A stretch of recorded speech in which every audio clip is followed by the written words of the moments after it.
Chapter 1. The Storm's Edge. The storm hit just as Maya's car died. She sat in the driver's seat of her ancient Honda, watching the snow fall in thick, angry sheets across the windshield, and tried not to think about how perfectly this disaster capped off the worst month of her life.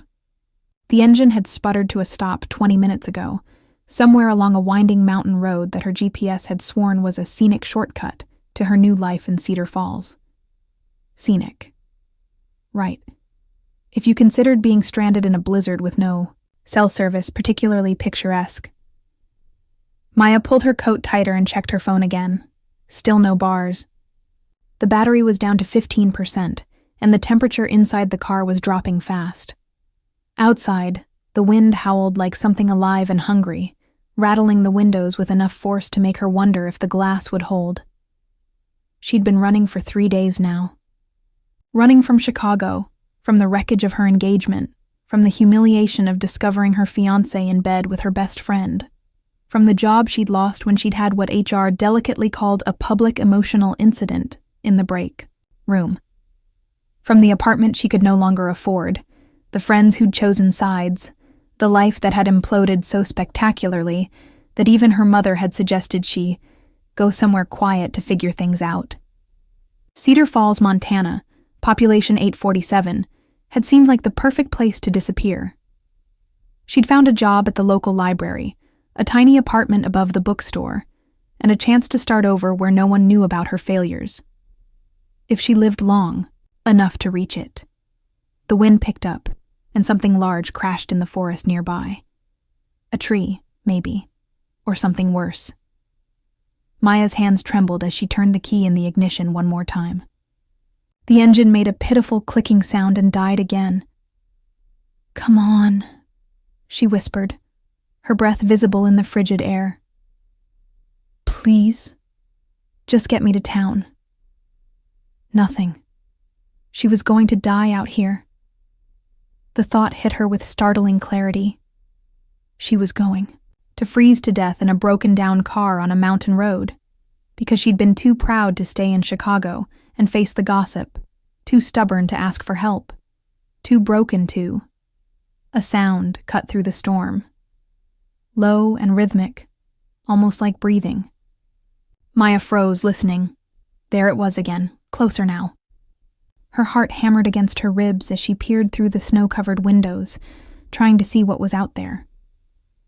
The sound came again, and this time she was sure.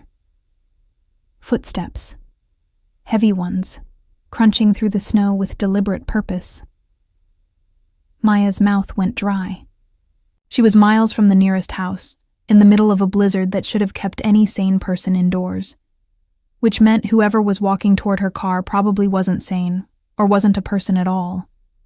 The stories she'd heard about these mountains flickered through her mind, local legends about things that hunted in the dark, creatures that looked human until they didn't. She'd dismissed them as small-town folklore meant to scare tourists. Now, with something circling her car in the storm, those stories felt a lot less fictional. A shadow moved past her driver's side window, tall and broad-shouldered. Maya's breath caught. Definitely human-shaped, but there was something about the way it moved, too fluid, too predatory, that made every instinct scream danger. A knock on her window made her jump so hard she nearly hit her head on the roof. "Hey!" The voice was deep, rough around the edges, but surprisingly gentle. "You okay in there?" Maya hesitated. Every self-defense class she'd ever taken said not to open the door for strangers, especially not in the middle of nowhere during a blizzard. But the alternative was freezing to death, and whoever was out there had somehow found her in conditions that should have made it impossible to see 10 feet in any direction. She cracked the window just enough to speak. "My car broke down, can see that." There was something almost amused in his tone. "How long have you been stuck?" 20 minutes, maybe 30.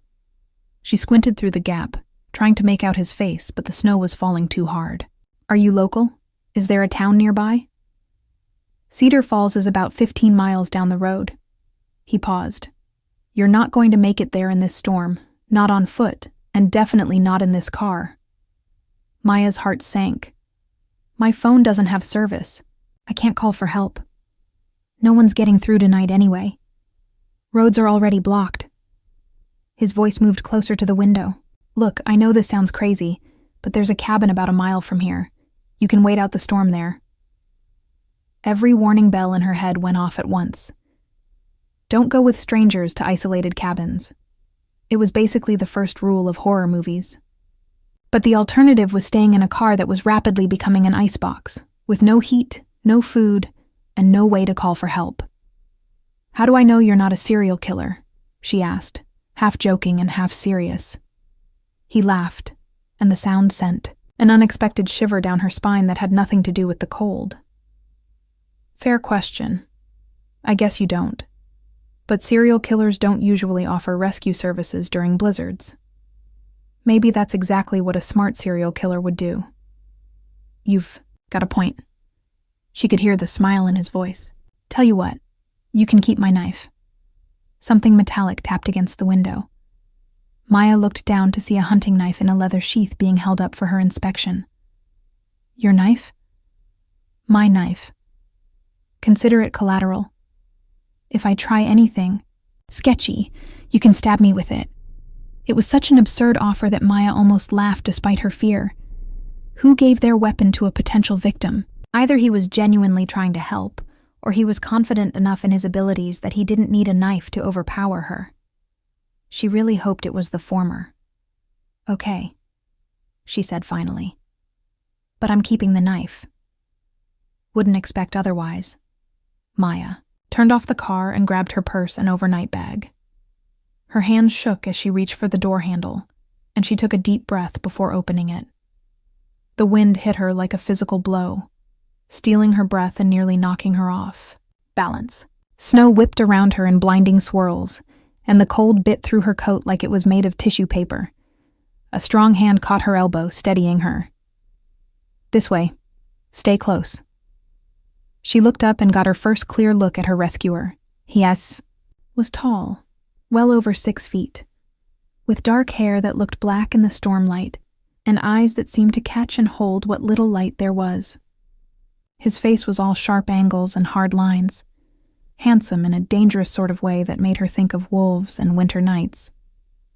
He wore a heavy coat that looked military issue, and despite the howling wind and driving snow, he moved through the storm like he owned it. I'm Kai, he said, raising his voice to be heard over the wind. Maya. He nodded and started walking, keeping one hand on her arm to guide her. The snow was already knee-deep and getting deeper, but he seemed to know exactly where to step. Maya struggled to keep up, her city boots slipping on the uneven ground. More than once, only Kai's grip kept her from falling. How can you see where you're going? She called out. Practice, he called back. Almost there. Almost there turned out to be another 10 minutes of fighting through the worst storm Maya had ever experienced. By the time a dark shape loomed out of the swirling snow, she was shivering so hard her teeth were chattering, and her feet had gone numb inside her boots. The cabin was larger than she'd expected, a solid, 2-story structure that looked like it had been built to withstand exactly this kind of weather. Warm yellow light glowed in the windows, promising heat and shelter. Kai led her up onto a covered porch and pulled open the front door. After you. Heat rushed out to greet them, and Maya nearly sobbed with relief as she stepped inside. The cabin was rustic but comfortable, all exposed beams and stone walls with a fire crackling in a massive fireplace. It smelled like pine and wood smoke and something else, something wild and clean that she couldn't quite identify. Bathrooms upstairs if you want to get out of those wet clothes, Kai said, shaking snow from his coat. I'll find you something dry to wear. Maya nodded, still too cold to speak properly. She made her way up a narrow staircase to a small but clean bathroom, where she peeled off her soaked jeans and sweater with numb fingers. Her reflection in the mirror looked like something from a disaster movie. Pale skin, blue lips, dark hair, plastered to her skull. She was toweling off when she heard Kai moving around downstairs, his footsteps heavy on the wooden floors. There was something about the sound that nagged at her. Something not quite right, but she was too tired and cold to figure out what it was. When she came back downstairs, wrapped in the towel, she found a pile of clothes waiting for her on the couch. Thick wool socks, sweatpants, and a flannel shirt that would probably swallow her whole. All of it looked expensive and well-made, and all of it smelled like that same wild, clean scent she'd noticed when she first walked in. "Thank you," she called toward the kitchen, where she could hear him moving around. "Coffee's almost ready," he called back. "How do you take it?" "Black." She pulled on the clothes quickly. The sweatpants were about 6 sizes too big, but they were warm and dry, and that was all that mattered. The flannel shirt hung to her knees, but it was soft and smelled like... Maya paused, holding the collar to her nose. The scent was stronger here, and she finally recognized what it reminded her of: forest floors and night air and something distinctly masculine. It was intoxicating in a way that made her feel slightly dizzy. Chapter 2. Secrets in the Firelight. Maya woke to the sound of silence. After hours of listening to the storm howl against the cabin walls, the sudden quiet was almost unsettling. She lay still for a moment, trying to orient herself in the unfamiliar, darkness. The couch was more comfortable than she'd expected, and someone had covered her with a thick wool blanket while she slept. Someone. Kai. The memory of falling asleep by the fire came back slowly. They'd talked for hours, or rather, she'd talked while he listened with that unsettling intensity of his. She'd found herself telling him about her job at the library, her love of old books, even bits about her disastrous engagement that she hadn't meant to share. He'd been a good listener, asking just the right questions to keep her talking, but revealing almost nothing about himself in return. Now, in the pre-dawn darkness, she wondered what she'd been thinking. Opening up to a complete stranger wasn't like her. At least, it hadn't been like her before her life fell apart. Maybe that was what rock bottom did to a person. Made them grateful for any kindness, even from someone who might be dangerous. A soft sound from the kitchen caught her attention. Maya sat up, pushing her hair out of her face, and saw warm light spilling from the doorway. The smell of coffee and something that might have been bacon drifted through the air, making her stomach growl loudly enough to embarrass her. "You're awake." Kai's voice came from the kitchen, low and amused. "Hungry?" Maya wrapped the blanket around her shoulders and padded toward the kitchen on sock-covered feet. She found him standing at the stove, stirring something in a cast-iron pan. He'd changed clothes again, dark jeans and a thermal shirt that clung to his broad shoulders. His hair was still damp, like he'd recently showered, and he moved around the kitchen with the easy confidence of someone completely at home. "You didn't have to cook," she said, though the smell was making her mouth water. "I was making breakfast anyway." He glanced over his shoulder at her, and something flickered in his expression when he saw her wrapped in his blanket. "How did you sleep?" "Better than I have in weeks." It was true, despite everything. The strange circumstances, the unfamiliar place, the fact that she was alone with a man she barely knew. She'd slept deeper and more peacefully than she had since her world imploded. "What time is it?" "Just after 6. "Storm." "Cleared about an hour ago." He nodded toward the window, where pale morning light was beginning to filter through the trees. "Roads are still blocked, though. It'll be a few hours before the plows make it up this far." Maya felt a mix of relief and something else she couldn't quite name. Relief because she wasn't ready to face the real world yet. Something else because spending more time with Kai felt both dangerous and necessary in a way she couldn't explain. "Can I help with anything?" she asked. "Sit. Eat." He turned back to the stove, and Maya couldn't help but notice the way his muscles moved under his shirt as he worked. "Coffee's fresh." She poured herself a mug and settled at the small wooden table, pulling the blanket tighter around her shoulders. The kitchen was warm and cozy, with copper pots hanging from hooks and herbs drying in bundles along the windowsill. It looked like something from a magazine spread about rustic living, except for the fact that everything was clearly functional rather than decorative. "You live here alone?" she asked. "Most of the time." Kai moved to the counter, his back to her as he worked. "Family comes up sometimes, but they prefer town." "And you prefer isolation?" His shoulders tensed slightly. "I prefer quiet." There was something in his tone that warned her not to push, but Maya had never been good at reading social cues when she was genuinely curious. "What do you do for work?" "I mean, being up here alone." "I manage the family's land holdings. Timber, mostly. Some mineral rights." He turned around, holding 2 plates laden with eggs, bacon, and what looked like homemade biscuits. "It's not as isolated as it seems. I'm in town fairly regularly." Maya accepted the plate he offered, their fingers brushing as he handed it to her. The contact sent a jolt of electricity up her arm that had nothing to do with static and everything, to do with the way his skin felt against hers, warm and rough and strangely familiar. He pulled his hand back quickly, as if he'd felt it too. "This looks amazing," she said, trying to cover the awkward moment. "You didn't have to go to all this trouble." "It's not trouble." Kai settled across from her with his own plate, but Maya noticed he barely touched his food. Instead, he watched, her eat with that same focused intensity that had made her nervous the night before.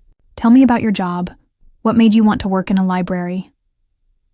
Maya took a bite of the eggs, which were perfect, and considered how to answer.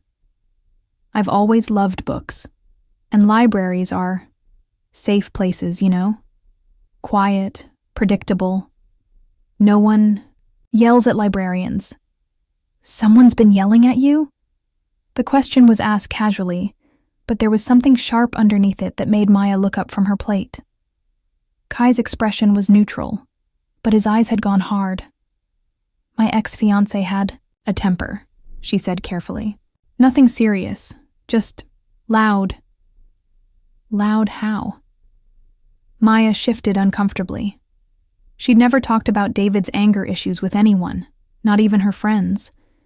It had been easier to pretend they didn't exist, to make excuses for his behavior, to tell herself that everyone fought sometimes. When things didn't go his way, he'd raise his voice, throw things sometimes. "Never at me," she added quickly, though she wasn't sure why she felt the need to defend a man who'd betrayed her so completely. "Just around me." Kai's jaw clenched. "And you thought that was normal?" "I thought it was fixable." Maya pushed, her eggs around on her plate, suddenly not hungry anymore. "I thought if I just tried harder, if I was more understanding, It wasn't your fault. Get it together," she told herself. "You've been through enough drama with men to last a lifetime." But when Kai emerged from the kitchen carrying 2 steaming mugs, she felt her resolve waver. He'd changed clothes too, trading his wet coat for a dark sweater that clung to broad shoulders and a chest that suggested he spent more time outdoors than behind a desk. His hair was still damp, and in the firelight, his eyes looked almost golden. "Feeling better?" he asked, offering her one of the mugs. "Much. Thank you." She wrapped her hands around the coffee, letting the warmth seep into her fingers. "I don't know what I would have done if you hadn't found me." Something flickered across his expression, too quick for her to interpret. "You would have figured something out." "I don't think so. I was pretty much out of options." She took a sip of the coffee and sighed. It was perfect, strong and hot, and exactly what she needed. "How did you find me anyway?" "I couldn't see anything in that storm." Kai settled into the chair across from her, his own mug cradled in hands that looked like they could break bones without much effort. "I was out checking the property lines when I heard your car die. Sound carries differently in weather like this." It was a reasonable explanation, but something about it felt incomplete. Maya studied his face over the rim of her mug, taking in the sharp cheekbones and the way his eyes seemed to reflect the firelight like an animal's. "What kind of property do you have up here?" she asked. "Family land. We've owned these mountains for generations." He took a long drink of his coffee. "What brings you to Cedar Falls?" "Most people are trying to get out of small towns, not into them." Maya felt her chest tighten. Fresh start, new job at the library. Running from something? The question was asked casually, but his eyes were anything but casual. They were focused on her with an intensity that made her feel like prey, being studied by a predator. "Isn't everyone?" she deflected. Kai smiled, but it didn't reach his eyes. "Fair enough." They sat in comfortable silence for a while, listening to the storm rage outside and the fire crackle in the hearth. Maya found herself relaxing for the first time in weeks. There was something about Kai's presence that made her feel safe despite all the warning signs. Maybe it was the way he'd given her his knife without hesitation, or the gentleness in his voice when he'd found her stranded. Or maybe it was just that after everything she'd been through, her judgment was completely shot. "The storm should clear by morning," Kai said eventually. "I can give you a ride to town then." "You don't have to do that. I'm sure I can call someone." "There's no one to call. Cedar Falls doesn't have a tow service, and the nearest one is 50 miles away. Besides," he set down his empty mug and looked at her directly, "I'd feel better knowing you made it safely." There was something in his tone that made Maya's pulse quicken. Not fear, exactly, but awareness. She was alone in a remote cabin with a man she'd just met, wearing his clothes, drinking his coffee, and planning to sleep under his roof. Any sane person would be worried. So why did she feel like she was exactly where she was supposed to be? The words were spoken quietly, but with such absolute conviction that Maya felt something tight in her chest begin to loosen. She looked up to find Kai watching her with an expression she couldn't read. "I know that," she said. "Intellectually, I know that. But knowing and feeling are different things." "What made you finally leave?" Maya laughed, but there was no humor in it. "I found him with my best friend, in our bed, on the day I was supposed to pick up my wedding dress." Something dangerous flickered across Kai's face. "He cheated on you?" Apparently it had been going on for months. Everyone knew except me. I was the clueless fiancé who kept planning a future with a man who was already planning his with someone else. She set down her fork, her appetite completely gone. The worst part wasn't even the betrayal. It was realizing how stupid I'd been. How blind. You weren't stupid. You trusted someone who didn't deserve it. Same thing, isn't it? No. Kai leaned forward, his eyes intense. Trust isn't stupidity. It's courage. The fact that he broke that trust says everything about him and nothing about you. Maya felt her throat tighten. No one had said anything like that to her. Not her friends, not her family, not even her therapist. They'd all focused on moving forward, on healing, on not letting David's betrayal define her. But Kai was the first person to acknowledge that what she'd lost wasn't just a relationship. It was her ability to trust her own judgment. "Thank you," she said quietly. Kai nodded and went back to his breakfast, but Maya noticed his hands were clenched around his fork, hard enough to make his knuckles white. They ate in comfortable silence. After that, the morning light growing stronger outside the windows. Maya found herself stealing glances at her host, trying to figure out what it was about him that made her feel so safe. It wasn't just his size, though he was certainly big enough to make anyone think twice about crossing him. It wasn't even the way he'd rescued her from the storm, though that had certainly helped. It was something deeper. Something in the way he listened, really listened, when she talked. The way he'd gotten angry. Not at her, but for her. When she'd told him about David. The way he moved through his space with predatory grace, like he was completely in control of his environment. "Can I ask you something?" she said as she finished her breakfast. Shoot. Last night, when you found me in the storm, how did you really know I was there? I couldn't see 5 feet in front of me, and you walked straight to my car like you knew exactly where it was. Kai went very still. I told you. Sound carries differently in... That's not an answer. Maya leaned forward, studying his face.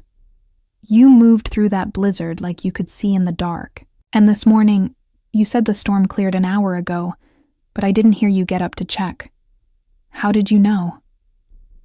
For a long moment, Kai didn't respond. He stared down at his plate, his jaw working like he was grinding his teeth. When he finally looked up, his eyes were guarded. You have good instincts, he said finally. That's not an answer either. It's the only answer I can give you right now. Maya felt a chill that had nothing to do with the mountain air. Are you dangerous? You? Kai met her eyes directly. Never. That's not what I asked. It's the only part that matters. They stared at each other across the small table, and Maya felt like she was standing on the edge of a cliff. She could push further, demand real answers, insist on knowing exactly what she'd gotten herself into. Or she could accept that some secrets were bigger than her curiosity, and trust that the man who'd saved her life wasn't going to hurt her. The smart thing would be to push, to demand answers, to protect herself. Instead, she nodded. Okay. Something shifted in Kai's expression. Surprise, maybe, or relief. Okay? I don't know what you're hiding, and I get the feeling it's big. But you saved my life. You've been nothing but kind to me, and... She paused, trying to find words for the feeling that had settled in her chest like a warm coal. And I trust you. I don't know why, but I do. Kai stared at her for a long moment, and Maya could see something warring in his expression. When he finally spoke, his voice was rough. You shouldn't. Why not? Because I'm not the kind of man who's good for someone like you. Maya felt her heart skip. What kind of man are you? Kai pushed back from the table and stood abruptly. The kind who lives alone in the mountains for a reason. He moved to the window, staring out at the snow-covered forest beyond. Maya could see the tension in his shoulders, the careful way he held himself, like he was fighting not to move closer to her. Maybe, she said carefully. I'm not the kind of woman you think I am. You're the kind who deserves better than secrets and complications. Don't you think that should be my choice to make? Kai turned around, and the look in his eyes made her breath catch. There was want there, and something that looked like pain, and a hunger that made her think of dark forests and dangerous things. Maya, he said, and her name sounded different in his voice. Lower, more intimate. You have no idea what you're asking for. Then tell me. For a moment, she thought he might. His mouth opened like he was going to say something important, something that would change everything between them. But then he closed it again and shook his head. I need to check the roads, he said instead. See if the plows have made it through, yet. Maya watched him grab his coat from a hook by the door, disappointed, but not entirely surprised. Whatever secret Kai was keeping, he wasn't ready to share it. But the fact that he was tempted, she could see it in the way his hands shook, slightly as he shrugged into his jacket, gave her hope. I'll be back in an hour, he said, without looking at her. Make yourself at home. The door closed behind him with a soft click, and Maya was alone in the cabin with nothing but questions and the lingering scent of something wild and clean that seemed to follow Kai wherever he went. She had an hour to decide whether she was going to keep pretending she didn't notice the way he moved like a predator, or the way his eyes seemed to glow in the firelight, or the fact that he'd found her in a blizzard that should have made it impossible to see anything at all. An hour to decide if she was brave enough to uncover a secret that might change everything, starting with the rest of this cabin. Chapter 3. What she found in the shadows. Maya waited exactly 5 minutes after Kai left before she started exploring. She told herself it was simple curiosity, the same impulse that had made her a librarian, a need to understand, to categorize, to make sense of things that didn't quite fit. But as she moved through the cabin's main floor, trailing her fingers along the rough-hewn walls and handcrafted furniture, she knew it was more than that. She was looking for answers to questions she didn't quite know how to ask. The living room revealed little beyond expensive but practical furniture and a bookshelf filled with an eclectic mix of classics, survival guides, and what looked like academic texts on wildlife management. Maya pulled out a few of the books, noting the worn spines and dog-eared pages. These weren't for show. They'd been read, studied, referenced. She was replacing a thick volume on predator behavior when something made her freeze. There, at eye level, was a family photograph tucked between two books. Maya pulled it out carefully, studying the faces in the fading light. It showed a group of people standing in front of what looked like this very cabin, but taken maybe 20 years ago. Based on the clothing and photo quality, she recognized Kai immediately, though he looked younger, maybe in his early 20s. He stood with his arm around a woman who had his same dark hair and golden eyes, and behind them were several other people who shared similar features. Strong jaws, broad shoulders, eyes that seemed to catch the light strangely. But it was what she noticed in the background that made her breath catch. Scattered around the group's feet were enormous paw prints in the mud, far too large to belong to any domestic dog. They looked almost like looking for something. Maya spun around, her heart hammering. Kai stood in the doorway, snow still dusting his dark coat, his expression unreadable. She hadn't heard him come back, hadn't heard the door open. How long had he been watching her? She held up the photograph, her cheeks burning. I'm sorry. I shouldn't have been snooping. Kai's eyes fixed on the photo in her hands. And something flickered across his face. My family, he said quietly. That was taken about 15 years ago. You all look so much alike.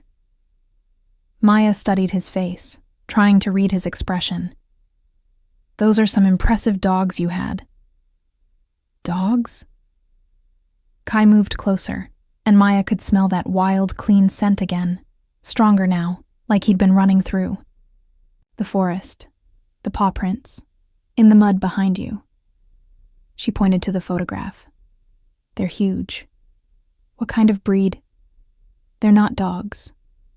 The words were spoken so quietly that Maya almost didn't catch them. When she looked up, Kai was standing close enough that she could see the gold flecks in his eyes, close enough that she could feel the heat radiating from his body. Then what? Maya. Her name was a warning. Some questions don't have answers you're ready to hear.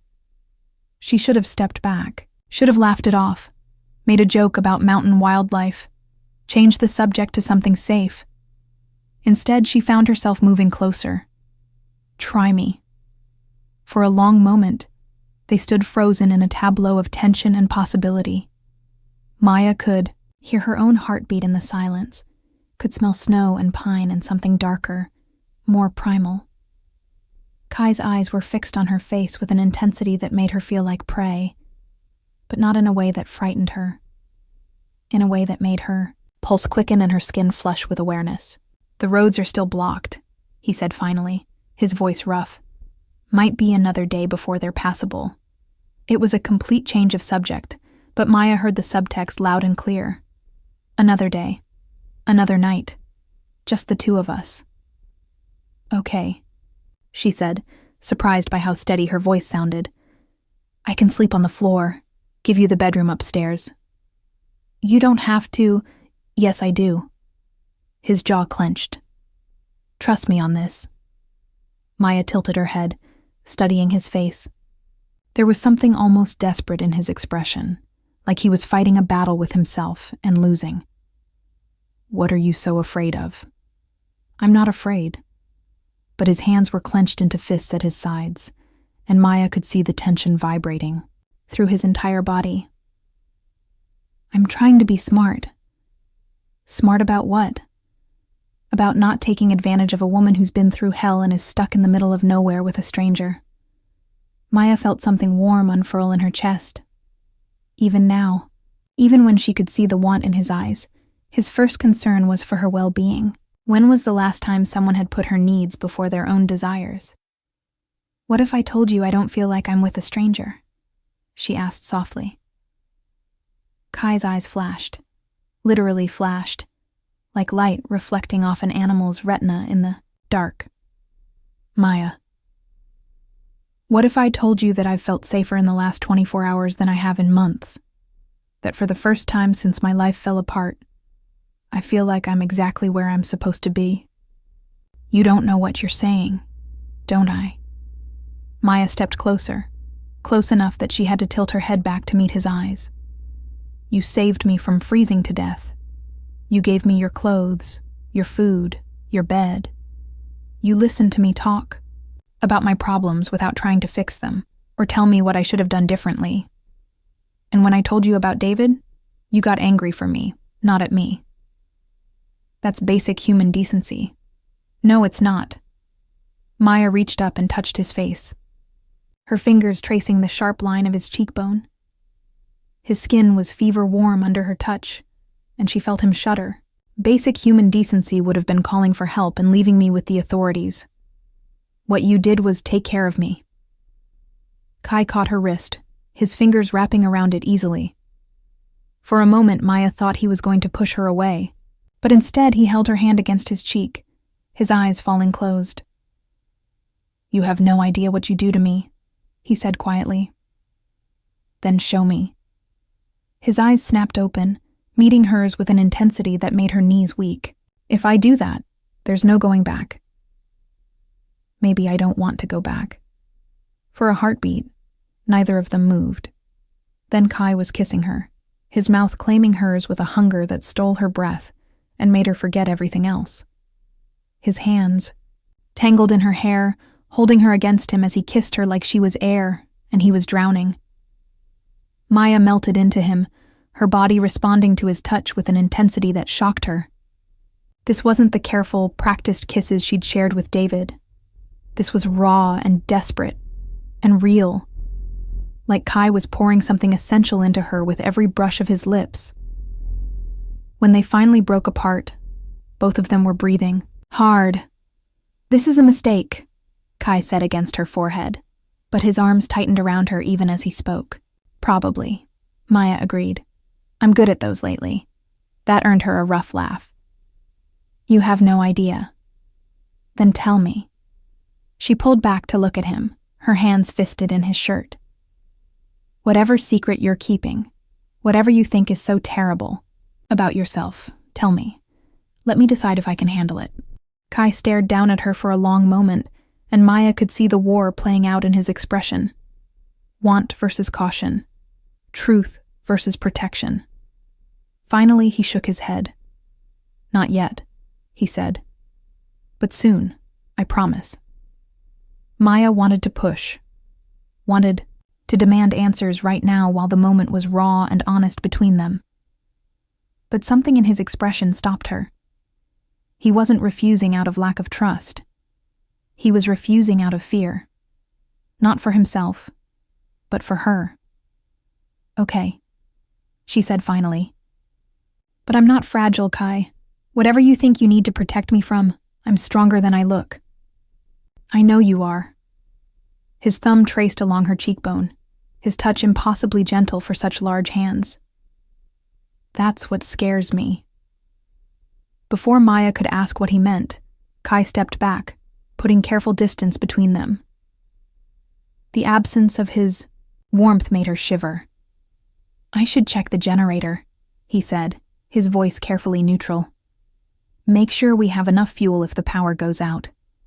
Maya nodded, recognizing the deflection for what it was. Whatever moment they'd just shared, Kai needed time to process it. She could give him that. For now, "I'll clean up the breakfast dishes," she offered. "You don't have to. I want to help." She smiled, trying to ease some of the tension still, vibrating between them. "Besides, it's the least I can do after you saved my life." Kai studied her face for a moment, then nodded. Generators in the shed out back. I'll be about 20 minutes. Take your time. Maya watched him leave, noting the careful way he moved, like he was fighting not to turn around and come back to her. When the door closed behind him, she let out a shaky breath and touched her lips, which were still tingling from his kiss. She was in trouble. Big, complicated, probably going to end badly trouble. But for the first time since her life had imploded, she didn't care about being smart or safe or sensible. She cared about a man who moved like a predator and kissed like salvation, who had secrets in his eyes and gentleness in his touch.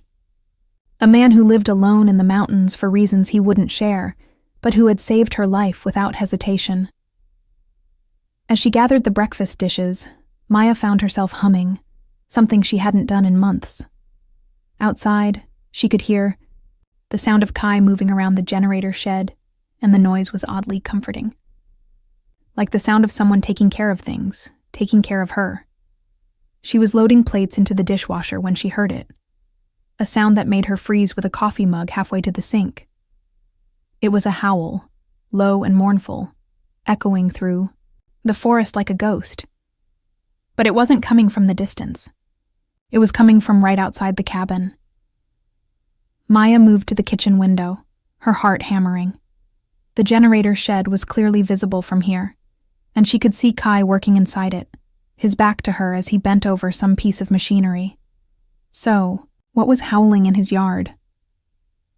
As if summoned by her thought, a massive shape moved between the trees at the edge of the clearing. Maya pressed her face to the glass, trying to get a better look, and felt her breath catch. It was a wolf. The biggest wolf she'd ever seen, with dark fur and eyes that seemed to glow even in the daylight. It stood at the tree line, watching the cabin, and even from this distance, Maya could see the intelligence in its gaze. This wasn't some wild animal passing through. This was something else entirely. The wolf's head turned toward the generator shed, and Maya saw Kai straighten up inside the small building. He turned toward the window, and for just a moment, their eyes met across the distance. He couldn't possibly see the wolf from where he was standing. The shed faced away from the tree line, and the animal was partially hidden by the trees. But somehow, Maya knew he was aware of it anyway.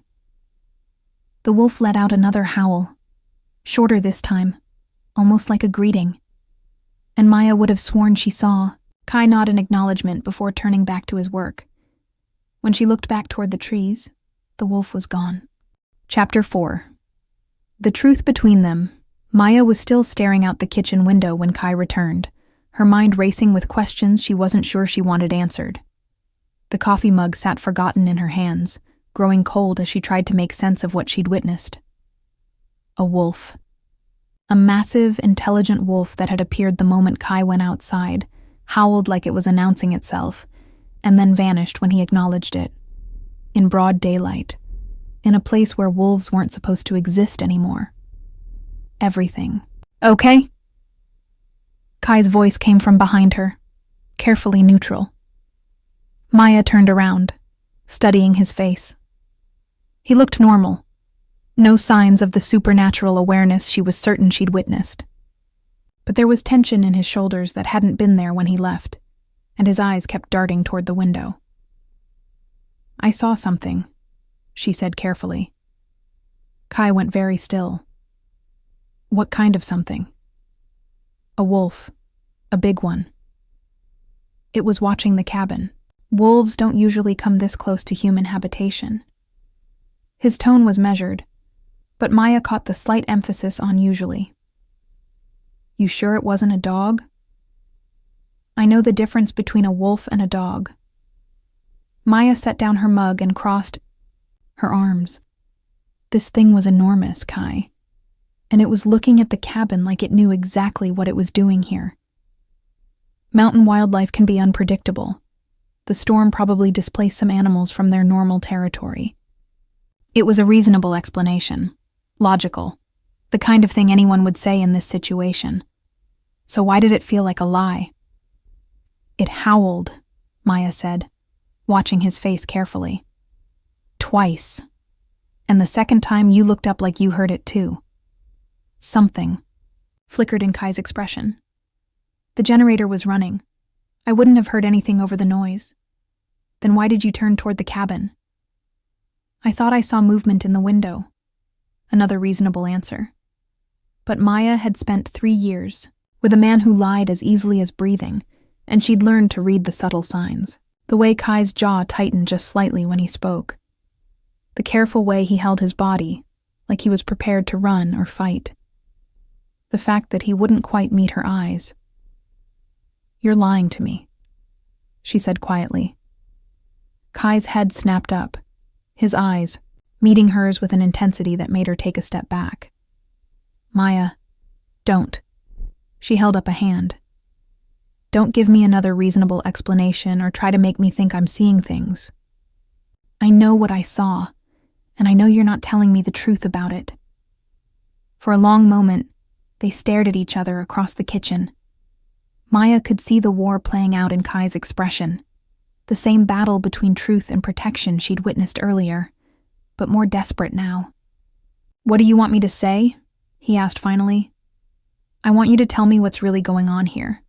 I want you to explain how you found me in a blizzard when you shouldn't have been able to see 10 feet in front of you. I want to know why your eyes do that thing where they seem to glow. I want to understand why there's a wolf in your yard that acts like it knows you. And if the truth is something you can't handle? Maya felt a flash of irritation. Stop treating me like I'm made of glass. I've been through hell and back in the last few months. I think I can handle whatever secret you're keeping. Can you? Kai moved closer, and Maya was struck again by the predatory grace in his movements. Can you handle the fact that everything you think you know about the world is wrong? That there are things living in the shadows that most people never dream of? Maya's heart started beating faster, but not from fear, from anticipation. Are you trying to tell me you're some kind of monster? Kai laughed, but there was no humor in it. Monster. That's one word for it. What's another? He stared at her for a long moment, and Maya could see him making a decision. The careful walls he'd built around himself were cracking, and something wild and dangerous was showing through. Werewolf, he said quietly. The word hung in the air between them like a challenge. Maya felt her breath catch, not because she was shocked, but because hearing him say it made everything click into place. The enhanced senses, the way he moved, the wolf in the yard, the feeling that he was something more than human. Werewolf, she repeated, testing the word on her tongue. I know how it sounds. It sounds like the truth. Maya stepped closer, studying his face. Finally, Kai blinked, clearly not expecting that response. You believe me? I believe there's more to this world than most people know. I believe you're not entirely human. And I believe that wolf outside was connected to you somehow. She paused. What I don't know is whether you're dangerous. To you? Never. The words came out fierce, immediate. To others? He shrugged. That depends on whether they threaten what's mine. The possessive note in his voice sent a shiver down Maya's spine that had nothing to do with fear. And what's yours? Kai's eyes locked on hers. You are. The simple statement hit Maya like a physical blow. Not because it frightened her, but because of how right it felt. How much she wanted it to be true. Since when? She asked breathlessly. Since the moment I caught your scent in the storm. Kai's voice was rough, honest. Since you looked at me like I was salvation instead of damnation. Since you trusted me enough to come here, to sleep under my roof, to let me take care of you. That was less than 24 hours ago. Time doesn't matter. Not with this. He reached up and cupped her face in his hands, his thumbs tracing her cheekbones. You're my mate, Maya, my other half. The part of my soul I didn't know was missing until I found you. Maya felt tears prick her eyes, though she couldn't say why. That's impossible. Is it? Tell me you don't feel it too. Tell me there isn't. Something between us that defies explanation. She couldn't. From the moment she'd laid eyes on him in the storm, she'd felt connected to Kai in a way that made no rational sense. It was like coming home to a place she'd never been, like finding a piece of herself she hadn't known was lost. Mate, she said softly, tasting the word. Like forever. Like forever. Kai's hands were trembling against her face. Like two souls meant to find each other across time and space and impossible odds. And the wolf thing? The shifting? I change form when the moon is full. Sometimes when emotions run high. I have enhanced senses, increased strength and speed. I age differently than humans, slower. I'm connected to my pack, my family, in ways that go beyond blood. Maya absorbed this information, surprised by how calmly she was taking it, maybe after everything she'd been through. Discovering that werewolves existed was just one more impossibility to add to the list. The wolf outside? My cousin Marcus. He was checking on me, making sure you weren't a threat. And am I? A threat? Kai's smile was soft, almost vulnerable. You're the biggest threat I've ever faced. You could destroy me completely without lifting a finger. How? By leaving. By deciding this is too much, too complicated, too dangerous. By choosing the safe, normal life you planned instead of whatever this is. Maya stared up at him, seeing the fear in his eyes. Not fear of her, but fear of losing her. This strong, dangerous man who could apparently turn into a wolf was terrified that she would walk away. The realization gave her a sense of power she hadn't felt in months. What if I told you I don't want safe anymore? She said quietly. What if I told you that normal got me a cheating fiancé and a life that imploded the moment I stopped pretending everything was fine? Maya, what if I told you that I've felt more alive in the last day with you than I did in 3 years with David? That being here with you feels like the first real thing that's happened to me in forever? Kai's eyes flashed gold, and this time Maya was close enough to see that it wasn't a trick of the light. His pupils dilated and contracted, and for just a moment, she could see the wolf looking out at her through human eyes. Say it, he said roughly. Say what you're thinking. I think I'm falling in love with a werewolf, Maya whispered, and I think that should terrify me, but it doesn't. It feels like the most natural thing in the world. Kai kissed her then, desperate and hungry and full of relief. Maya kissed him back, pouring all her newfound certainty into the contact. This was right. This was real. This was what she'd been searching for without knowing it. When they broke apart, both of them were breathing hard. There's more, Kai said against her lips. Things you need to know about my world, my pack. Dangers you'll face if you choose this life. Tell me later. Maya's hands fisted in his shirt, holding him close. Right now, I just want to be here with you. No more secrets, no more walls, just us. Just us, Kai agreed. But there was something in his tone that made Maya pull back to look at him. What is it? The pack will want to meet you. Soon. And my alpha. He paused, choosing his words carefully. He's not going to be happy that I've claimed a human mate without permission. What does that mean? It means our problems are just beginning. Kai's arms tightened around her. But it also means I'll fight anyone who tries to take you from me. Pack law, alpha commands, the whole supernatural world if I have to. Maya felt a chill of foreboding, but also a thrill of excitement. Her safe, predictable life was officially over. In its place was something wild and dangerous and completely unknown. When do I meet them? She asked. Tomorrow. Marcus will report back to the Alpha about you, and he'll want to see you for himself. Will you be there? Every step of the way. Kai's voice was fierce with promise. I won't leave your side. Maya nodded, trying to project confidence she didn't entirely feel. Okay, I can do this. You can do anything. Kai's smile was proud and tender. You're stronger than you know, Maya. Stronger than they expect. Outside, another howl echoed through the forest, longer this time, more complex. Kai's head snapped toward the sound, his entire body going alert. What is it? Maya asked. Marcus. He's calling the pack. Kai's expression was grim. They're coming here. Tonight. Maya felt her stomach drop. I thought you said tomorrow.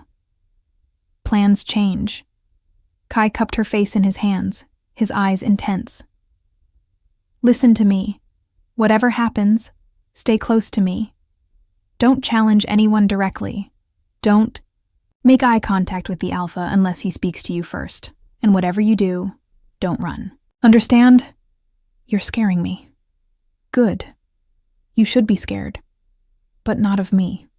Never of me. Another howl answered the first, then another. The pack was gathering, and Maya was about to meet her mate's family.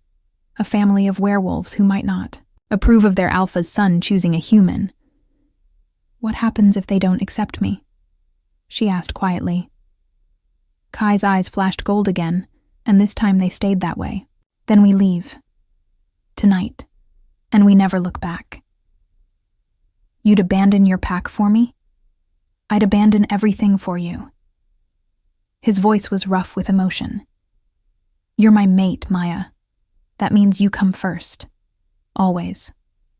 Maya stared up at him, overwhelmed by the intensity of his devotion.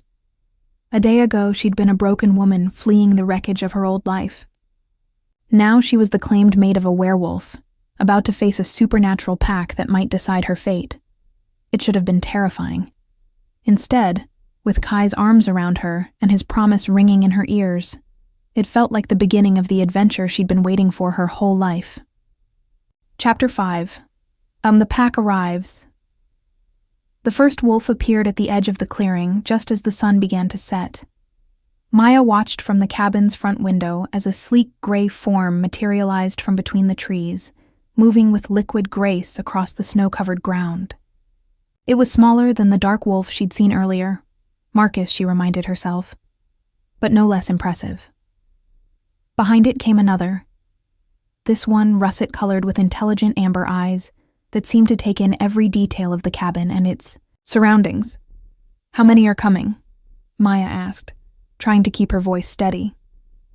Kai stood behind her, close enough that she could feel the heat radiating from his body. 7, including Marcus. My immediate family and the Alpha's inner circle. And the Alpha? We'll arrive last. It's protocol. Kai's hands came to rest on her shoulders, warm and reassuring. Remember what I told you. Stay calm. Don't challenge anyone, and let me do the talking unless you're directly addressed. Maya nodded, though her heart was racing. Through the window she watched as more wolves emerged from the forest, a massive black one that could only be the Alpha, a silver female with scars across her muzzle, and 2 others that moved like siblings, perfectly synchronized.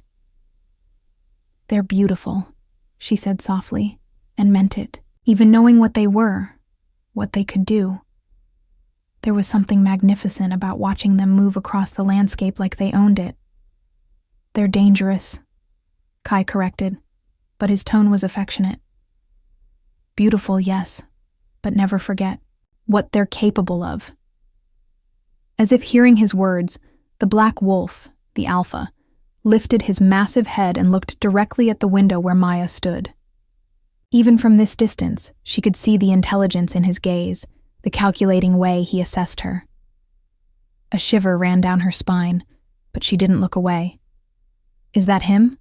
She asked. That's him. Damon Blackwood.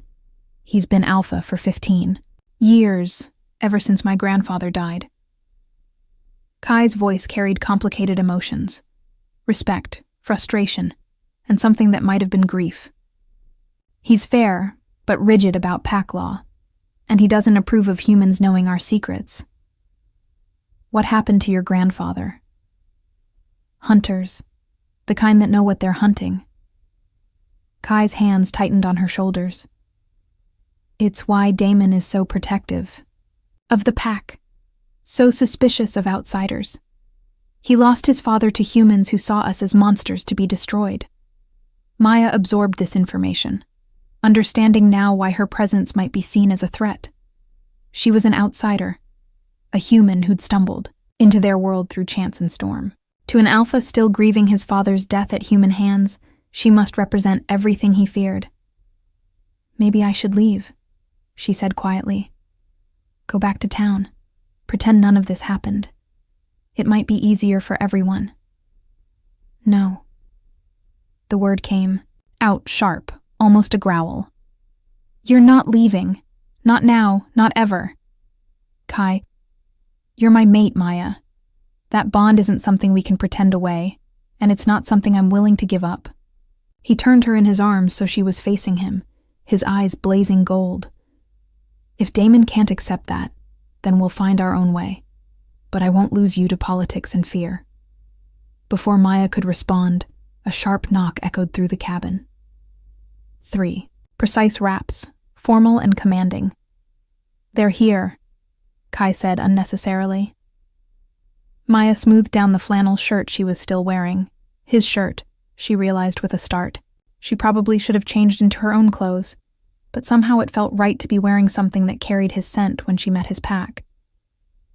Kai moved to the door, pausing with his hand on the handle. Ready? No, Maya said honestly. But let's do this anyway. Kai opened the door to reveal 7 people standing on his porch, and Maya's breath caught. They looked like they'd stepped out of a magazine spread about dangerous, beautiful people. All of them shared certain characteristics. The same predatory grace she'd noticed in Kai, eyes that seemed to glow in the fading light, and an aura of barely contained power that made the air itself feel electric. The man at the front was clearly the alpha. He was tall and broad-shouldered like Kai, but older, with silver threading through his black hair and lines around his eyes that spoke of years spent making hard decisions. When his gaze fixed on Maya, she felt like a rabbit being studied by a hawk. Kai, the alpha said, his voice deep and commanding. You've been busy. Damon? Kai's tone was respectful but not deferential. Thank you for coming. Did I have a choice? Damon's eyes never left Maya's face. When Marcus reported that you'd claimed a human mate without pack approval, I thought, he must be mistaken. He wasn't mistaken. No, Damon agreed, stepping closer. I can smell your bond on her, which raises the question of what exactly you think you're doing. Maya felt her temper flare at being discussed like she wasn't standing right there. But Kai's earlier warnings echoed in her mind. Don't challenge anyone directly.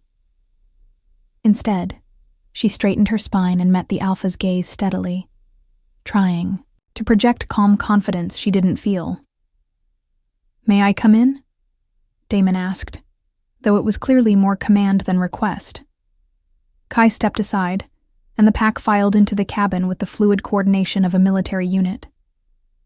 Maya found herself surrounded by werewolves, all of them studying her with varying degrees of curiosity and suspicion. Maya, Kai said formally, I'd like you to meet my pack, Alpha Damon Blackwood.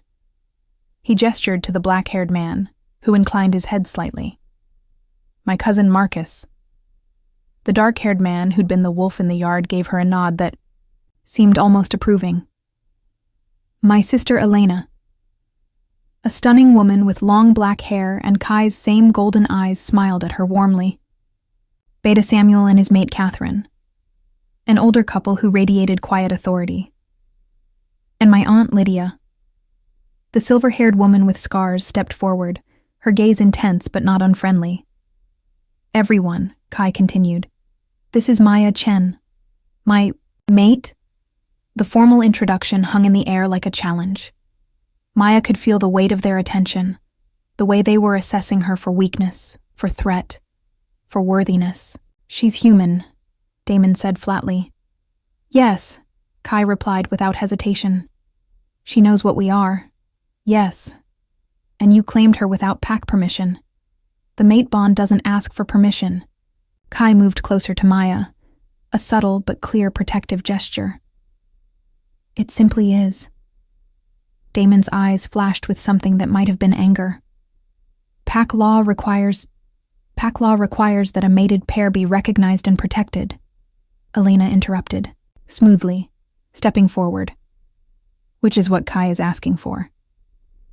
Maya felt a surge of gratitude toward Kai's sister, even as she sensed the undercurrents of pack politics playing out around her. The law also requires that new pack members be tested for loyalty and strength, Lydia added, her scarred face thoughtful. A human mate presents unique challenges. What kind of tests? Maya asked, speaking for the first time since they'd arrived. The room went silent. 7 pairs of eyes fixed on her, and Maya realized she'd just committed some sort of breach of protocol. Kai tensed beside her, but she didn't look away from the Alpha's piercing gaze.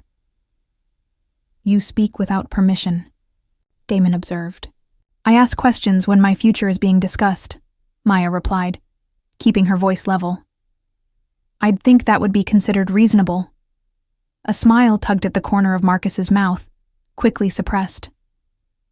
Elena looked openly impressed. Even Damon's expression shifted slightly, becoming more intrigued than annoyed. She has spirit, Catherine murmured to her mate. Spirit can be dangerous in a human, Samuel replied, but his tone was more thoughtful than critical. What kind of tests? Maya repeated, this time directing the question specifically to Damon. The Alpha studied her for a long moment before answering. Tests of loyalty, of courage, of your ability to keep our secrets and protect our pack. Tests that determine whether you're worthy of the bond you claim and strong enough to survive in our world. And if I fail, then you'll be given the choice to leave and never return, with your memories of us altered to protect pack security. Maya felt ice in her veins. You can do that? Change memories? We have our methods, Damon said quietly. It's not pleasant, but it's preferable to the alternative, which is death. The word fell into the room like a stone into still water, creating ripples of tension. Maya felt Kai go rigid beside her, his hand moving to her back in a protective gesture. No one threatens my mate, he said, his voice carrying the hint of a growl. I'm not threatening, Damon replied calmly. I'm explaining reality. Our world has rules, Kai. Rules that exist to protect us from exposure, from persecution, from extinction. When those rules are broken, there are consequences. The mate bond supersedes pack law, Kai insisted. Does it? Damon stepped closer, his presence suddenly overwhelming. Or is that just what you want to believe because you've found a pretty human who makes you feel things you've never felt before? Maya saw red. Without thinking, she stepped forward, putting herself between Kai and his Alpha. Don't, she said sharply, her voice cutting through the tension like a blade. Don't you dare diminish what's between us like it's some kind of infatuation. I may be human, but I'm not stupid, and I'm not weak. If you want to test me, then test me, but don't insult either of us by pretending this is anything less than what it is. The silence that followed was deafening. Maya could hear her own heartbeat, could feel the weight of 7 predators watching her with new attention. She'd just challenged the Alpha directly, breaking every rule Kai had given her, but she couldn't bring herself to regret it. Damon stared at her for what felt like an eternity, his expression unreadable. Then, slowly, he smiled. Well, he said softly, this should be interesting. Damon, Kai started. She'll be tested, the Alpha said, his decision final. 3 trials, as is traditional for potential pack members. If she passes, she'll be welcomed as your mate and granted pack protection. If she fails. He shrugged. We'll discuss alternatives. What kind of trials? Elena asked, voice sharp with concern. The same ones any potential pack member faces. Trial of courage, to test her bravery in the face of danger. Trial of loyalty, to test her commitment to pack above self. And trial of truth, to ensure she can be trusted with our deepest secrets.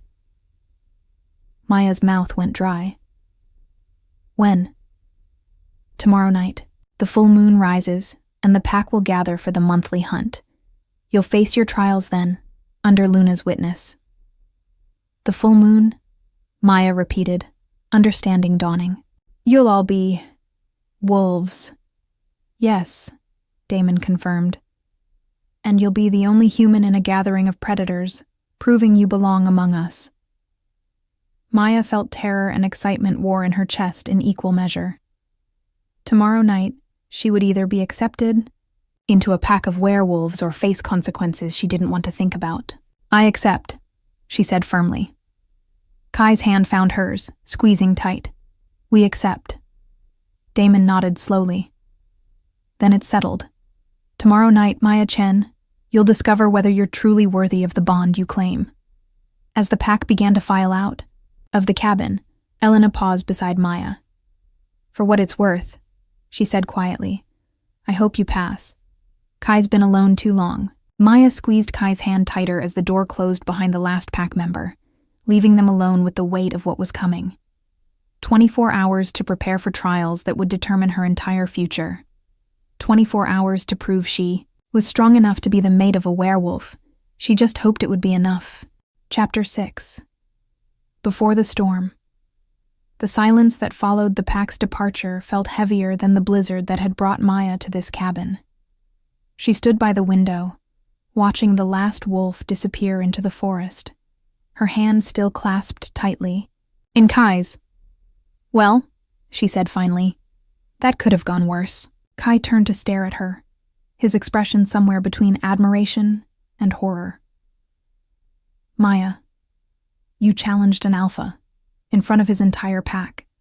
Do you understand what you just did? I stood up for us. She faced him fully, chin raised. He was dismissing our bond like it was some kind of teenage crush. I wasn't going to let him.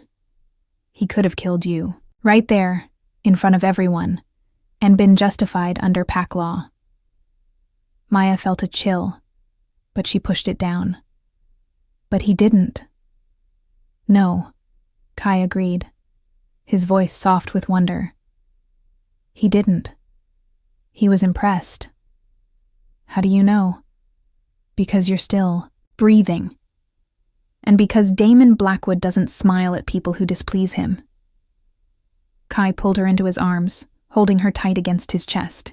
God, Maya, when you stepped between us, I thought my heart was going to stop. Maya melted into his embrace, allowing herself a moment to absorb the comfort and safety of his arms.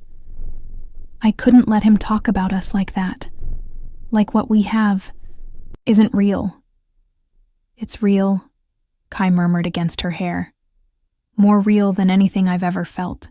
But the pack world has rules, traditions that go back centuries.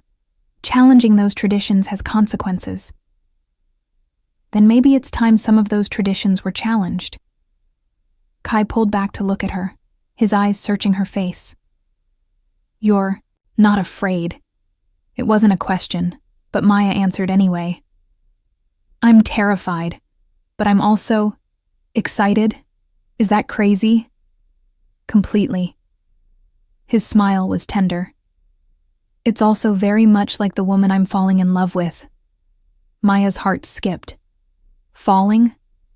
Fallen, Kai corrected, his voice rough with emotion. Completely, irrevocably fallen. The mate bond might have brought us together, but what I feel for you goes beyond supernatural compulsion. You're brave and strong and stubborn as hell. And you make me want to be better than I am. You're already perfect, Maya said softly. I'm a werewolf who lives alone in the mountains because he couldn't find his place in either world. I'm possessive and overprotective, and I have a temper that's gotten me into more fights than I care to count. And you're gentle and kind, and you saved my life without asking for anything in return. Maya reached up to cup his face. You gave me your knife, Kai. What kind of dangerous man gives his weapon to a stranger? The kind who knew from the first moment he saw her that she was meant to be his. They stood there holding each other, and Maya felt something settle in her chest. Fear for tomorrow, yes, but also a deep certainty that she was exactly where she belonged. Tell me about the trials, she said eventually. Kai's arms tightened around her. I wish I could, but the details are kept secret until the moment they begin. All I know is that they'll test different aspects of your character and ability. Has anyone ever failed? Yes. His voice was grim.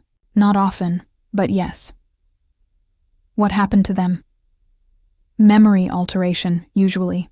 They're sent away with false memories of how they came to know about us, convinced it was all a dream or hallucination. Kai paused. There have been cases where more permanent solutions were required. Maya shivered. And you think I can pass these tests? I think you're stronger than you know. I think you've already survived more than most people could handle, and you came out the other side intact. Kai's hands framed her face, his thumbs tracing her cheekbones. But Maya, if at any point tomorrow night you want to walk away, say the word. I meant what I said about leaving the pack for you. You'd really do that? Give up your family, your home, everything you've known, in a heartbeat. The conviction in his voice left no room for doubt. My pack is my family, but you're my future. Without you, none of the rest matters. Maya felt tears prick her eyes. No one's ever chosen me before. Not really. Then they were fools. David chose his career over me. My friends chose sides in the breakup, and most of them chose wrong. Even my parents. She trailed off, old hurts surfacing. What about your parents? They loved me, but they always had conditions. Be successful. Be perfect. Don't make waves or cause embarrassment. Maya laughed bitterly. I think they're relieved I moved away. No more public emotional incidents to explain to their friends. Kai's eyes flashed gold. They don't deserve you. Maybe not. But you do. Maya smiled up at him. You see me, Kai, the real me, mess and all, and you want me anyway. I want you because of the mess, not despite it. Your scars, your strength, your stubborn refusal to give up even when everything falls apart. That's what makes you perfect for me. Before Maya could respond, Kai was kissing her again, and she lost herself in the heat and promise of his mouth. This kiss was different from the others. Deeper, more desperate, like he was trying to memorize the taste of her. When they finally broke apart, both of them were breathing hard. We should eat something, Kai said, though he made no move to let her go. You'll need your strength tomorrow. I'm not hungry for food, Maya said, surprised by her own boldness. Kai's eyes darkened. Maya, I know tomorrow might change everything. I know I might not pass the trials. I know there's a chance. This could all be over before it really begins. She pressed closer to him, feeling the heat of his body through their clothes. But right now, in this moment, I'm here with you, and I'm alive, and I'm choosing this. Choosing you. If we do this, there's no going back, Kai warned, but she could see the want in his eyes.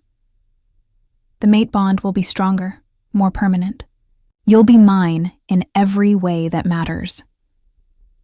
Good, Maya said firmly, because you're already mine.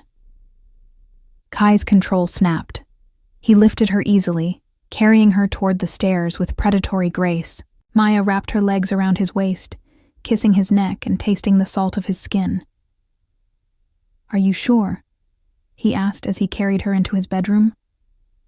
I've never been more sure of anything in my life. Kai set her down beside his bed, his hands gentle as he began unbuttoning the flannel shirt she wore. His shirt, she realized with a thrill. His fingers trembled slightly as he worked, and Maya was struck by the careful reverence in his touch. "You're shaking," she observed. "You're my mate," Kai said simply. "My other half. I've waited my whole life for you without knowing what I was waiting for." Maya reached up and began working on his shirt buttons in return, marveling at the sculpted muscle revealed with each inch of fabric. When she pressed her palms flat against his chest, she could feel his heart racing. "I love you," she said, the words falling from her lips before she could stop them. Kai went very still. "Say it again." "I love you, Kai. Whatever happens tomorrow, whatever comes next, I love you. Maya." Her name was a prayer on his lips as he captured her mouth again. "I love you too. More than my own life." They came together with a passion that felt both new and ancient, like coming home and setting sail for unknown shores all at once. Maya had never felt so cherished, so completely claimed and protected. In Kai's arms, she wasn't broken or damaged or insufficient. She was whole. Afterward, they lay tangled together in his bed, Maya's head on his chest as he traced lazy patterns on her bare shoulder. Outside, the wind had picked up again, making the cabin creak and settle around them. "Do you hear that?" Kai asked suddenly. Maya lifted her head, listening. Beneath the sound of the wind, she could just make out something else. A rhythmic howling that seemed to come from multiple directions. "The pack? They're singing," Kai said softly. "It's what we do before important events, a way of showing unity, strength." "Are they singing for me?" "They're singing for us, for the bond we've claimed and the trials you'll face to prove it." Maya. Listen to the haunting harmonies carried on the wind, feeling something stir in her chest. It was beautiful and wild and completely inhuman. Yet somehow it spoke to something deep inside her. "I want to be worthy of this," she said quietly. "Of you, of them, of the song they're singing." "You already are." Kai's arms tightened around her. "But tomorrow night, you'll prove it to them." Maya closed her eyes and let the pack's song wash over her, trying to memorize this moment of peace before the storm. Tomorrow she would face trials that could determine her entire future. She could fail. She could be cast out, have her memories altered, be forced to return to a world that no longer felt like home. But tonight, she was here with the man she loved, listening to his family sing in voices that could bring down the moon. Tonight she was exactly where she belonged. "Kai? Whatever happens tomorrow, I don't regret this. Any of it." His arms tightened around her. "Neither do I." Outside, the pack's song rose and fell like the wind itself, wild and free and full of promises. Maya drifted off to sleep in her mate's arms, dreaming of wolves running under moonlight and a place where broken things could be made whole. She didn't see Kai lying awake beside her, his eyes golden in the darkness as he listened to his family's voices on the wind. Or the way his jaw clenched when he heard the undertones in their song, not just unity and strength, but challenge and warning. The pack was ready for tomorrow's trials. The question was whether Maya would survive them. Chapter 7. Trial by Moonlight. Maya woke to the sound of howling, not the distant, melodic singing from the night before, but something closer, more urgent. The cabin was still dark, but pale silver light filtered through the windows with an intensity that made her skin tingle. "The moon's rising," Kai said softly from beside her. He was already awake, propped up on one elbow watching her with golden eyes that seemed to glow in the moonlight. "Can you feel it?" Maya sat up, suddenly aware of a strange energy thrumming through the air. It felt electric, alive, like the moment before lightning strikes. "What is that?" Luna's call. On full moon nights, the boundary between our human and wolf selves grows thin. Even humans sensitive to supernatural energy can feel it. Kai's hand found hers, his fingers intertwining with her own. The pack will be gathering soon. Maya's stomach clenched with nerves and anticipation. Are you ready for this? The question is whether you are. Kai brought her hand to his lips, pressing a gentle kiss to her knuckles. It's not too late to change your mind, Maya. We could leave right now, be hundreds of miles away before dawn. And spend the rest of our lives running? Maya shook her head. No, I want to belong here. With you. With them. I want to earn my place. Kai's smile was proud and pained at the same time. Then we should get ready. The trials begin at midnight. They dressed in silence, Maya pulling on her own clothes for the first time since arriving at the cabin. The jeans and sweater felt strange after wearing Kai's soft flannels, like putting on armor that no longer fit quite right. Kai dressed in dark clothes that emphasized his predatory grace, and Maya noticed he moved differently now, more fluidly, with barely contained power that spoke of the wolf just beneath his skin. Will you change tonight? She asked as they descended the stairs. Probably. The moon's pull is strong, and if the trials require pack intervention. He shrugged, but Maya caught the worry in his expression. I'll try to stay human for as long as possible, but I can't promise anything. The thought of facing her trials while surrounded by wolves should have terrified her. Instead, Maya felt a strange calm settling over her. She'd made her choice. Whatever came next, she would face it with her eyes open. They were finishing a light dinner when the first knock came. Not the formal rapping from the night before, but a single, commanding strike that seemed to echo through the cabin's bones. It's time, Kai said unnecessarily. Maya nodded, surprised by how steady she felt. I'm ready. When Kai opened the door, Elena stood on the threshold, but she looked different than she had the night before. Her dark hair hung loose around her shoulders, and her eyes held a golden glow that spoke of the wolf stirring beneath her skin. She wore simple dark clothing and moved with the same fluid grace Maya had noticed in all the pack members. The Alpha calls, Elena said formally. Maya Chen, do you come willingly to face the trials that will determine your worthiness to join this pack? I do, Maya replied, her voice clear and strong. Elena nodded approvingly. Then follow me, and... Maya? She paused, her expression softening slightly. Good luck. They walked through the forest in single file, Elena leading, Maya in the middle, and Kai bringing up the rear. The moon was full overhead, casting everything in stark silver light that made the snow-covered trees look like something from a fairy tale. Maya could hear sounds in the forest around them, the soft pad of feet, the whisper of movement through underbrush, the occasional low whine or growl. The pack was out there, paralleling their path, watching and waiting. How much farther? Maya asked, after they'd been walking for 20 minutes. We're here, Elena replied, stepping into a circular clearing Maya hadn't noticed until they were inside it. The space was larger than it had appeared from the tree line, surrounded by ancient pines that formed natural barriers. In the center of the clearing, a ring of stones had been arranged around a small fire that cast dancing shadows across the snow, and arranged around the fire, like points of a compass, sat 7 wolves. Maya's breath caught, even having known what to expect. Seeing them all in their wolf forms was overwhelming.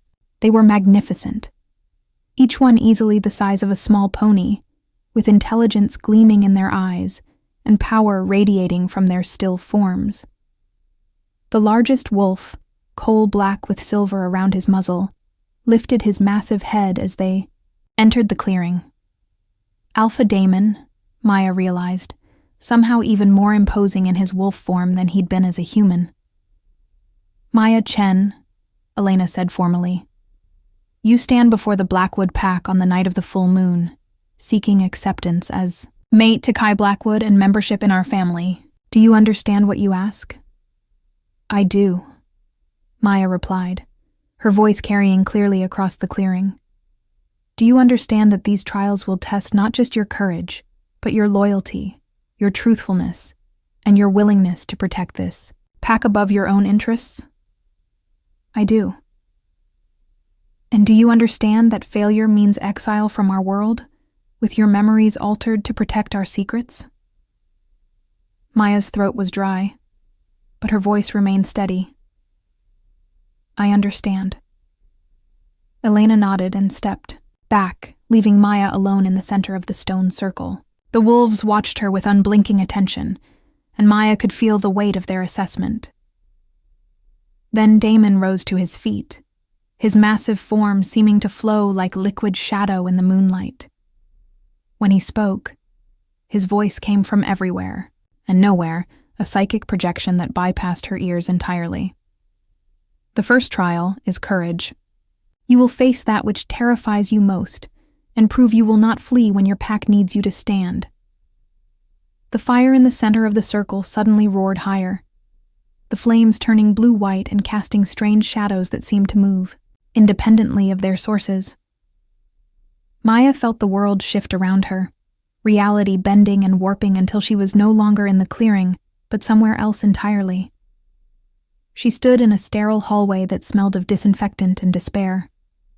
Hospital sounds echoed around her, the beep of machines, the squeak of wheels on linoleum, the quiet sobs of grief that seemed to come from every room. Maya's heart began to race. She knew this place, had nightmares about it for years. This was where her grandmother had died, where she'd sat helpless and terrified, while the woman who'd raised her slipped away inch by inch. No, she whispered, but the word echoed strangely, as if spoken underwater.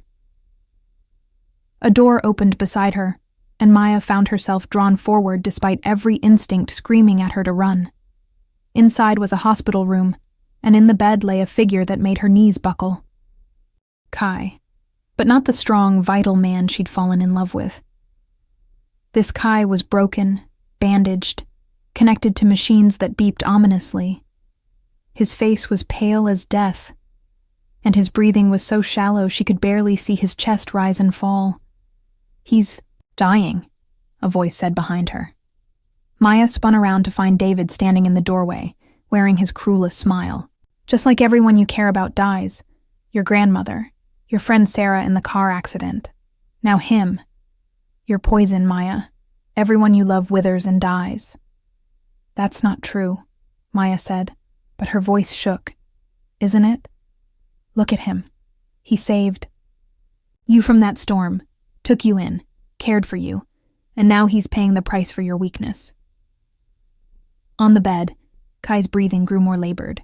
The machines began to alarm, their beeping growing more frantic. You can save him, David continued, his voice poisonously reasonable. All you have to do is leave. Walk away from this supernatural nonsense. Go back to your safe, normal life. Stop being a burden on people who deserve better. Maya stared at Kai's still form, feeling her heart breaking. The machines were screaming now, and she could see his life slipping away moment by moment. Choose, David demanded. Stay and watch him die, because of you, or leave and let him live. For a moment, Maya wavered. The fear was overwhelming, the guilt crushing. Everyone she'd ever loved had been hurt by her presence in their lives. Her grandmother had spent her final years caring for Maya, instead of enjoying her retirement. Sarah had been driving to pick Maya up when the drunk driver hit her. Even David had been damaged by her inability to be the perfect partner he'd needed. Maybe she was poison. Maybe everyone would be better off without her. Then she remembered Kai's words from the night before. You're brave and strong and stubborn as hell, and you make me want to be better than I am. This wasn't real. It was a trial, designed to exploit her deepest fears and insecurities. The real Kai wasn't dying in a hospital bed.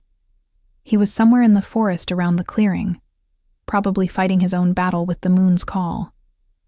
No, Maya said firmly, stepping closer to the bed. I won't run anymore. I won't let fear make my choices for me. He'll die, David snarled. Everyone dies eventually, but they don't have to die alone, and they don't have to die unloved. Maya reached out and took the hand of the figure on the bed, not caring that it felt cold and lifeless. I love you, Kai. Whatever happens, wherever this leads, I choose to stay. I choose to fight. I choose us. The hospital room shattered like glass around her, the images fracturing and dissolving until she was back in the clearing, standing in the stone circle with 7 wolves watching her intently. Maya's legs were shaking, but she remained upright. Well, done. Damon's voice echoed in her mind, carrying a note of approval. You have faced your fear and chosen love over safety. The first trial is past. Maya felt a surge of relief and pride, but she knew this was only the beginning. 2 more trials awaited, and each one would be designed to test a different aspect of her character. What's next? She asked aloud. The trial of loyalty, Damon replied. You will choose between the human world that shaped you and the pack that might accept you. Choose wisely. Your answer will determine whether you truly belong among us. The fire flared again, and Maya felt reality shift around her once more. But this time, she was ready for whatever illusion awaited. She had chosen love over fear once. She could do it again. She had to. Her future, their future, depended on it. Chapter 8. The Weight of Choice. The world reformed around Maya, like paint bleeding across wet canvas, colors and shapes blurring until they settled into a familiar scene that made her heart clench with unexpected longing. She stood in the Chicago public library where she'd worked for 2 years, surrounded by the scent of old books and the soft whisper of turning pages. Afternoon sunlight streamed through tall windows, casting golden rectangles across polished wooden tables where patrons sat reading in comfortable silence. Maya, a familiar voice called out, and Maya turned to see Jennifer, her former supervisor, hurrying toward her with a broad smile. Thank God you're here. We've been trying to reach you for days. Jennifer? Maya's voice came out confused. What are you doing here? What am I doing here? The promotion came through, Jennifer said, her eyes bright with excitement. Head of Special Collections, just like you always wanted. Full benefits, tenure track, your own research budget. The board voted unanimously. They want you back immediately. Maya stared at her former boss, feeling disoriented. But I resigned. I moved to Montana. Montana? Jennifer laughed. Maya, you've been on medical leave for exhaustion, the breakdown. After David, well, everyone understands. But you're better now, and this is your chance to get your life back on track. The words hit Maya like a physical blow. Medical leave? Breakdown? But that wasn't what had happened. She'd quit, packed her car, driven to Cedar Falls to start over. She'd met Kai in the storm, fallen in love with a werewolf, discovered a world beyond anything she'd imagined. No, Maya said slowly. That's not right. I left Chicago. I chose to leave. Honey, you're still confused from the stress. Jennifer's voice was gentle, concerned. Dr. Martinez said this might happen. False memories, fantasies created by trauma. But you're safe now. You're home. Around them, the library hummed with life. Maya recognized faces. Colleagues who'd supported her, patrons who'd become friends over the years. Mrs. Chen, the elderly woman who came in every Tuesday for the new mystery novels. Marcus, not Kai's cousin, but the graduate student who'd helped. Her cataloged the rare book collection. Sarah from the reference desk, who'd covered Maya's shifts when she'd been too heartbroken to function after David's betrayal. We missed you, Sarah said, appearing at Jennifer's side. It hasn't been the same without you. And with this promotion, you'll have everything you worked for. Security, respect, a future you can count on. Maya felt a tug of longing so strong, it nearly brought her to her knees. This was the life she'd planned, the safe path she'd chosen before everything fell apart. No supernatural dangers, no trials by moonlight, no risk of memory alteration or death. Just books and quiet and the predictable rhythm of a world she understood. Think about it, Jennifer continued. You'd be working with the medieval manuscript collection, the illuminated texts you've always loved. You could publish, make a real contribution to scholarship. Isn't that what you've always wanted? It was. For years, Maya had dreamed of having access to those manuscripts, of making discoveries that would change how scholars understood medieval literature. The position Jennifer was offering would give her everything she'd worked toward since graduate school. What about Kai? Maya asked, though even as she spoke the name, it seemed to fade slightly, becoming less real. Who's Kai? Jennifer asked, her expression genuinely confused. Maya opened her mouth to explain. Kai Blackwood, the werewolf who'd saved her life, the man she'd fallen in love with. But the words wouldn't come. When she tried to picture his face, the image wavered like a reflection in disturbed water. The man I met in Montana, Maya said weakly. Sweetie, you've been in the hospital in Chicago for 3 weeks, Sarah said gently. There was no Montana. Dr. Martinez can show you the records if you need to see them. Maya felt reality tilting around her. Maybe they were right. Maybe the past few days had been some kind of trauma-induced fantasy, her mind's way of escaping the pain of David's betrayal and her public humiliation. Maybe she'd never left Chicago at all. The thought should have been devastating. Instead, she felt an odd sense of relief. If none of it had been real, then she didn't have to face impossible trials or risk her life for acceptance into a supernatural pack. She could go back to her safe, predictable existence and pretend that werewolves and mate bonds were just figments of a stressed imagination. I could start Monday, she heard herself saying. Wonderful, Jennifer beamed. I'll have HR process the paperwork. You can move back into your old apartment. David's been paying the rent, hoping you'd come home. Maya's head snapped up. David? He's been so worried about you, Sarah said. He knows he made mistakes, but he's changed. He's in therapy, working on his anger issues. He wants to make things right. As if summoned by his name, David appeared in the library's main aisle, looking exactly as Maya remembered him. Tall, conventionally handsome, wearing the charming smile that had fooled her. For 3 years. But now, with everything she'd learned about herself, about what real love looked like, she could see the calculation behind his expression. Maya, he said softly, approaching with the careful steps of someone approaching a skittish animal. Thank God you're okay. I've been going crazy with worry. Have you? Maya asked, studying his face. Of course. I know I hurt you, but these weeks apart have made me realize what I lost. What we lost. He reached for her hands, and Maya noticed how cold his touch felt. I'm ready to commit, Maya. Really commit. We could get married next month if you want.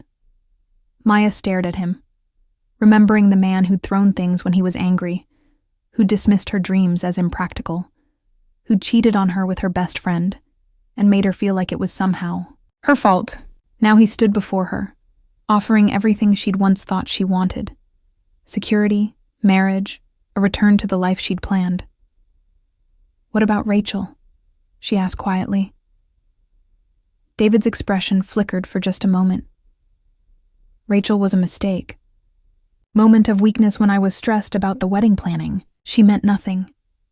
She was my best friend. And she took advantage of my vulnerability, just like this. Fantasy you've constructed about Montana and mysterious men. People will use your kindness against you, Maya, but I'm here now. I'll protect you from making those mistakes again. Maya felt something cold settle in her stomach. Even now, even while apologizing, David was making her the problem. Her kindness was a weakness to be managed, her trauma a fantasy to be dismissed, her pain and inconvenience to be minimized. You'd protect me, she repeated slowly. Always. That's what love is, keeping the people you care about safe from harm. David's smile was warm, practiced. I know a place in the suburbs where we could start fresh, away from the city, away from stress.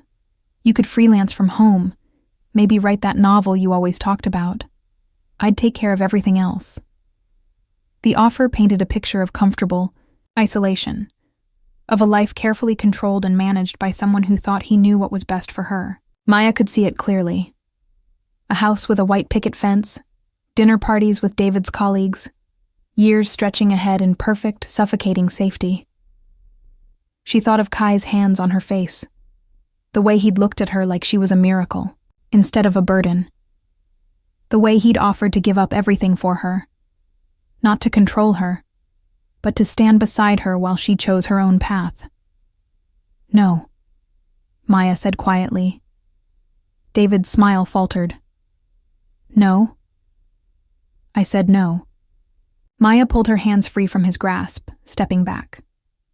To all of it. The job, the apartment, you. I choose differently. Maya, you're not thinking clearly. I'm thinking more clearly than I have in years. Maya looked around the library, at the life she was rejecting, and felt no regret. This isn't real. You're not real. And even if you were, I wouldn't choose you again. The scene began to waver around the edges, colors bleeding like watercolors in rain. You're making a mistake, David called out as his form started to fade. You'll regret this. You'll come back, and I won't be waiting. Good, Maya said firmly. Don't wait. Find someone who wants to be managed and controlled and protected from their own choices. That person isn't me. The library dissolved completely, leaving Maya standing in the stone circle with 7 wolves watching her with what she could have sworn was approval. The fire had died down to glowing embers, but the moonlight seemed brighter, more welcoming. Well, chosen. Damon's voice echoed in her mind, carrying a warmth that hadn't been there before. You have faced the pull of your old life and chosen to forge a new path. The trial of loyalty is past. Maya felt a surge of fierce pride. 2 trials down, 1 to go. She was stronger than she'd known, braver than she'd believed possible. Whatever the final trial brought, she would face it as she had the first 2, with her eyes open and her heart committed to the choice she'd made. What's the last trial? She asked aloud. The largest wolf, Damon, began to shift, his form blurring and elongating until he stood before her as a man once again. He was naked, unbothered by the cold, his skin gleaming pale in the moonlight. The trial of truth, he said in his own voice, deep and commanding. You will be asked questions, and you must answer with complete honesty. No evasion, no half-truths, no comfortable lies. The pack must know exactly who you are before we can trust you with our lives.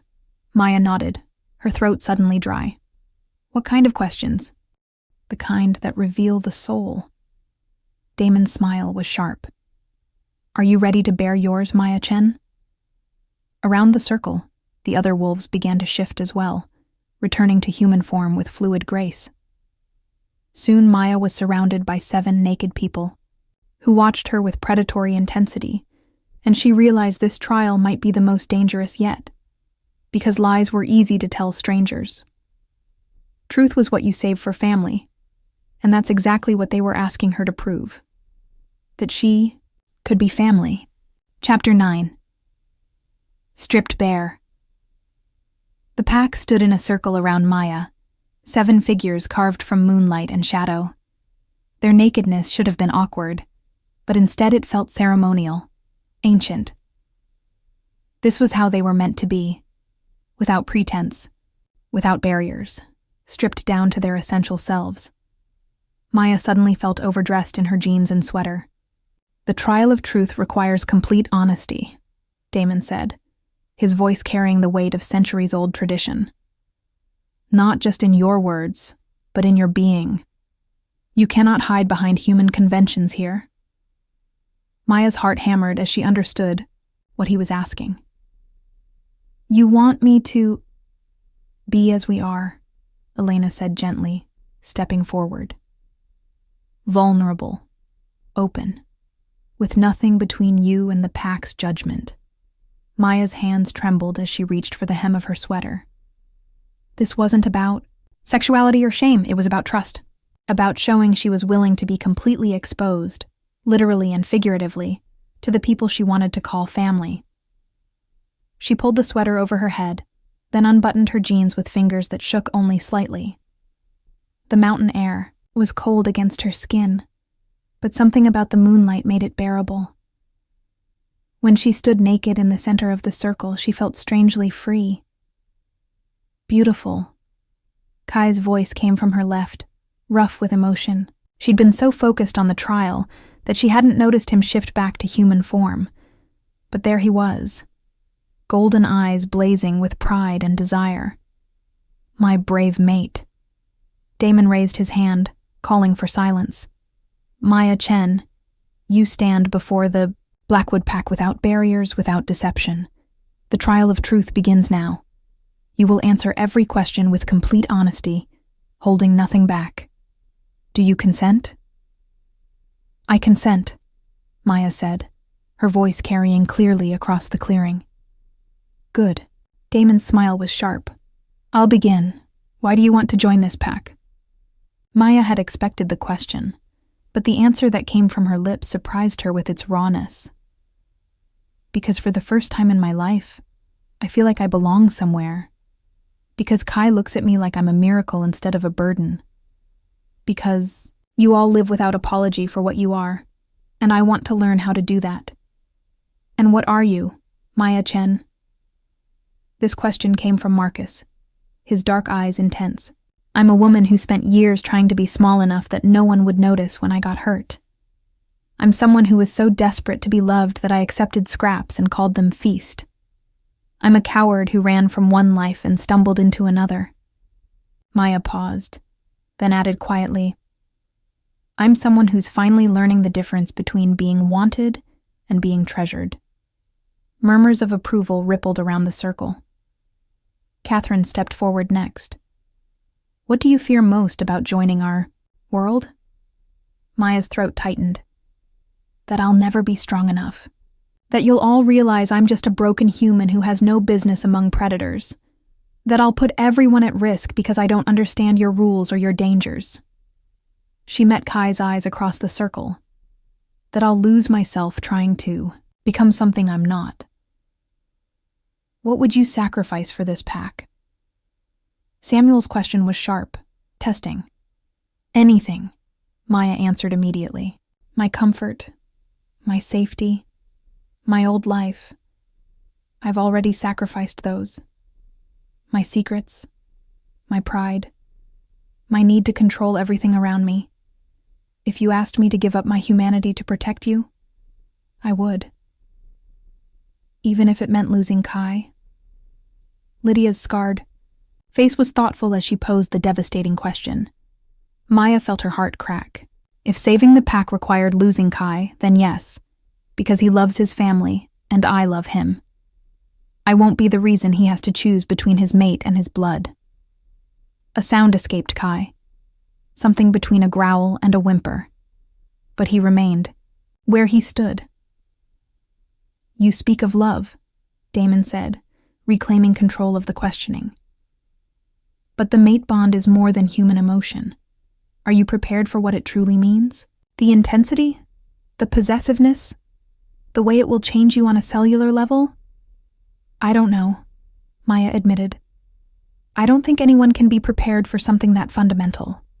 But I'm willing to find out. I'm willing to let it change me, even if it means I become someone I don't recognize. What if you have children with Kai? Elena asked. Children who are more wolf than human, who will need to learn control and violence in equal measure. Can you raise predators, Maya? The question hit Maya like a physical blow. She'd barely gotten used to the idea of werewolves existing, let alone the possibility of bearing wolf children. But as she thought about it, She felt a fierce protectiveness rise in her chest. "I would love them exactly as they are," she said, firmly. "I would teach them to be proud of their dual nature, not ashamed of it. I would help them find balance between human compassion and wolf strength. And if anyone ever tried to hurt them for what they are, I would tear the world apart to protect them." The pack exchanged glances, something passing between them that Maya couldn't interpret. "Tell us about your scars," Marcus said suddenly. "The ones you carry inside." Maya's composure nearly cracked.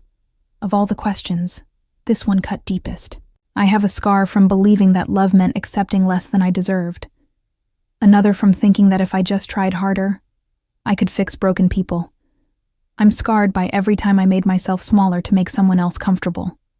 She paused, gathering courage.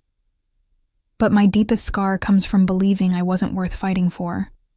It took meeting Kai to realize that was a lie." "And what would you do if that lie proved true?" Damon's question was brutal in its directness. "If, after all this, Kai decided you weren't worth the trouble you bring?" Maya felt tears threaten, but she held them back. "I would honor his choice and leave. I would never force myself on someone who didn't want me. But I would also know that our bond was real, even if it wasn't permanent. I would carry the memory of being treasured, even briefly, for the rest of my life." "Look at him," Damon commanded. "Look at your mate and tell us what you see." Maya turned to face Kai fully, letting her gaze travel over his naked form in the moonlight. She saw strength and beauty, yes, but also vulnerability and fierce devotion. "I see a man who's been alone so long he forgot he was lonely until I showed up. I see someone who's gentle despite his power, protective without being controlling. I see my other half, the part of my soul I never knew was missing." Maya's voice grew stronger. "I see home."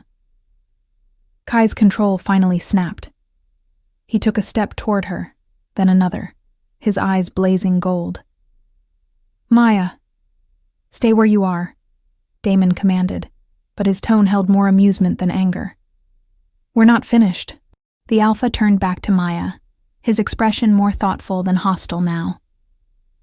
"Final question, and perhaps the most important. What makes you worthy of our trust? What do you offer this pack beyond your love for one of our members?" Maya stood, straighter, feeling the weight of the moment. This was it, her chance to prove she belonged not just as Kai's mate, but as a member of their family. "I offer my loyalty, my protection of your secrets, my willingness to stand between this pack and any threat that comes for you. I offer my skills. I'm good with research, with organization, with seeing patterns others miss. I can help you navigate the human world in ways that keep you safe."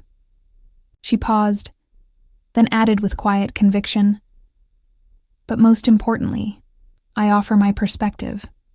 I've lived as prey my entire life, and now I choose to stand with predators. I understand both worlds, and I can help bridge the gap between what you are and what humans think you are. And why should we trust that you won't betray us when the human world offers you a better deal? Because I've already been offered that deal, and I turned it down." Maya gestured around the clearing. "This is my better deal. You are my better deal. A place where I can be exactly who I am, scars and strength in equal measure, without apology or pretense." Silence fell over the clearing, broken only by the whisper of wind through pine needles. Maya stood naked and vulnerable in the center of the circle, having bared not just her body but her soul, to 7 predators who held her future in their hands. Finally, Damon nodded slowly. "Maya Chen," he said formally, "you have passed the trial of truth. Your honesty has been absolute, your courage evident, your commitment clear." He paused, then smiled, the first genuine smile she'd seen from him. "Welcome to the Blackwood Pack." The words hit Maya like a physical force, buckling her, knees with relief and joy. Around the circle, the pack began to howl. Not the haunting songs she'd heard before, but sounds of celebration and welcome. Maya. Kai's voice cut through the howling as he finally broke free of whatever invisible bonds had held him in place. He crossed the circle in 3 strides and swept her into his arms, spinning her around as pack members converged on them both. Elena reached them first, wrapping Maya in a fierce hug. "Welcome to the family, sister." Marcus clapped Kai on the shoulder. "About time you found your mate, cousin." Even Lydia smiled as she approached, her scarred face transformed by warmth. "You did well, little wolf, better than most humans would. Manage." "Little wolf?" Maya asked, laughing through her tears. "Every pack member needs a name," Damon explained, his formal demeanor giving way to something more paternal. "You've earned yours through courage and truth. From this night forward, you are Maya Chen Blackwood, little wolf of our pack, mate to Kai, protected by all." Maya felt something settle deep in her bones, a sense of belonging she'd never experienced before. She was no longer Maya the librarian, Maya the victim, Maya the woman who settled for scraps. She was Maya the little wolf, fierce and protective. And finally home. "Thank you," she whispered, the words inadequate for what she felt. "Thank us by living well," Catherine said gently. "By being happy, by helping us protect what we've built here." As the pack celebration continued around them, Kai pulled Maya aside, his hands framing her face. "I'm so proud of you," he said, his voice rough with emotion. "You were magnificent." "I was terrified," Maya admitted. "You were perfect." Kai kissed her then, deep and claiming and full of promise. "My mate, my little wolf, mine." "Yours," Maya agreed against his lips. "Forever, yours." Around them, the pack celebrated under the full moon, welcoming their newest member with joy and song. But Maya only had eyes for Kai, for the future they would build together, for the family that had just claimed her as their own. She had faced the trials and emerged transformed. The broken woman who'd fled Chicago was gone, replaced by someone stronger, braver, more whole than she'd ever dreamed possible. Maya Chen Blackwood, little wolf of the Blackwood pack. She liked the sound of that very much. Chapter 10. What Magic Feels Like. 3 months later, Maya woke to the sound of howling. But this time, it was welcoming rather than warning. She lay in the bed she now shared with Kai every night, in the cabin that had become their home, listening to the pack's morning song drifting through the forest. It was a sound she'd grown to love, a daily reminder that she belonged to something larger than herself. "They're announcing the hunt for tonight," Kai murmured against her neck, his voice rough with sleep. "Marcus found fresh deer sign near the western ridge." Maya smiled, turning in his arms to face him. 3 months of pack life had changed her in ways she was still discovering. Her body was stronger from keeping up with supernatural beings who thought a 10-mile hike was a casual stroll. Her senses were sharper, though nowhere near werewolf levels, and her confidence had grown into something unshakable. "Will you join them?" she asked, tracing the line of his collarbone with her fingertip. "Only if you come with me." Kai caught her hand, pressing a kiss to her palm. "I don't like being away from you during the full moon." "Possessive wolf," Maya teased, but she was secretly pleased. The mate bond had only grown stronger over the months, creating a connection between them that sometimes took her breath away. When Kai was hurt, she felt it. When she was stressed, he appeared as if summoned. They were becoming 2 halves of the same whole, and Maya had never felt more complete. "Always," Kai agreed, his eyes flashing gold in the morning light. "You're mine, little wolf. I'm never letting you go." "Good thing I don't want to go anywhere." It was true. In 3 months, Maya had not once regretted her choice to join the pack. She'd found her place among them, helping Elena manage pack communications, assisting Samuel with territorial maps, even teaching Lydia to use a computer so she could research their family genealogy. She was needed here, valued for more than just her connection to Kai. Speaking of going places, Kai said, his tone shifting to something more serious. Damon wants to see us this morning. There's something he needs to discuss. Maya felt a flutter of concern. Is everything all right? I think so. He seemed pleased about whatever it is. Kai pressed a kiss to her forehead. But you know how he likes his dramatic announcements. They dressed and made their way to the main pack house, a sprawling log structure deeper in the forest where Damon lived and pack meetings were held. Maya had been nervous about visiting it the first few times, but now it felt like a second home. They found the Alpha in his study, surrounded by maps and documents that spoke of the complex business of managing both pack territory and legitimate enterprises. The Blackwood family had been smart over the generations, building wealth and influence that protected them from human interference. Kai, Maya, Damon greeted them warmly. The formal distance from Maya's trial night had been replaced by genuine paternal affection. Sit, we have things to discuss. They settled into the leather chairs across from his desk, and Maya noticed Elena was there too, perched on the windowsill with a knowing smile. First, Damon said, I have news from the Council of Packs. Word of Maya's successful trials has spread, and several other alphas have expressed interest in meeting her. Maya's stomach tightened. What kind of interest? The good kind, Elena assured her. You're something of a celebrity, the human who not only passed the trials, but has thrived in pack life. There are other human mates in the supernatural community, but most struggle with the transition. You've become a symbol of what's possible. The Northern California Pack has specifically requested that you speak at their next gathering, Damon continued.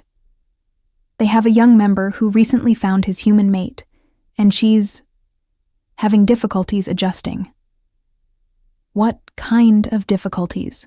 Kai asked, his protective instincts clearly activated. The usual: fear, denial, attempts to run back to the human world. Damon's expression was sympathetic.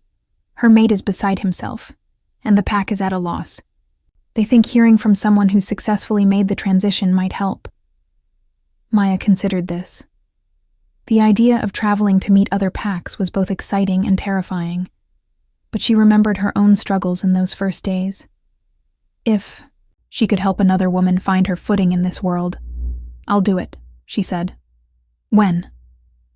Next month. It would be a weekend visit, and of course Kai would accompany you. Damon smiled. Consider it a working honeymoon. Honeymoon?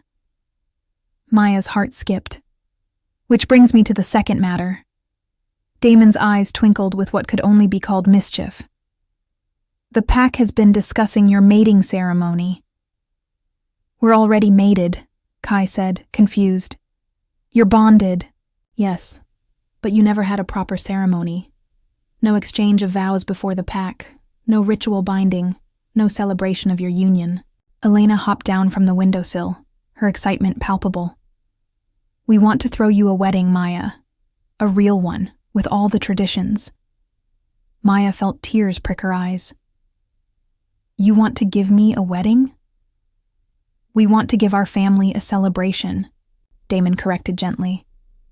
You and Kai finding each other is a gift to all of us. The pack has been lighter since you joined us. Happier. That deserves to be honored. Besides, Elena added with a grin, I've already started planning, and it's going to be amazing. Traditional werewolf ceremonies are like nothing you've ever seen. Maya looked at Kai, who was watching her with an expression of tender amazement. What do you think?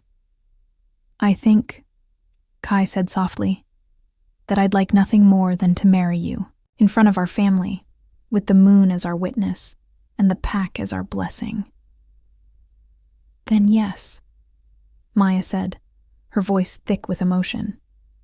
Yes, I'd love that.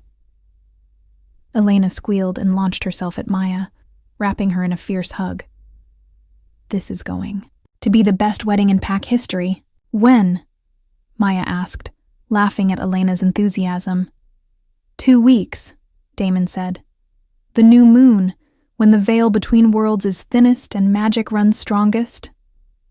2 weeks? Maya's eyes widened. That's not much time to plan. Oh, honey, Elena said, her grin turning wicked.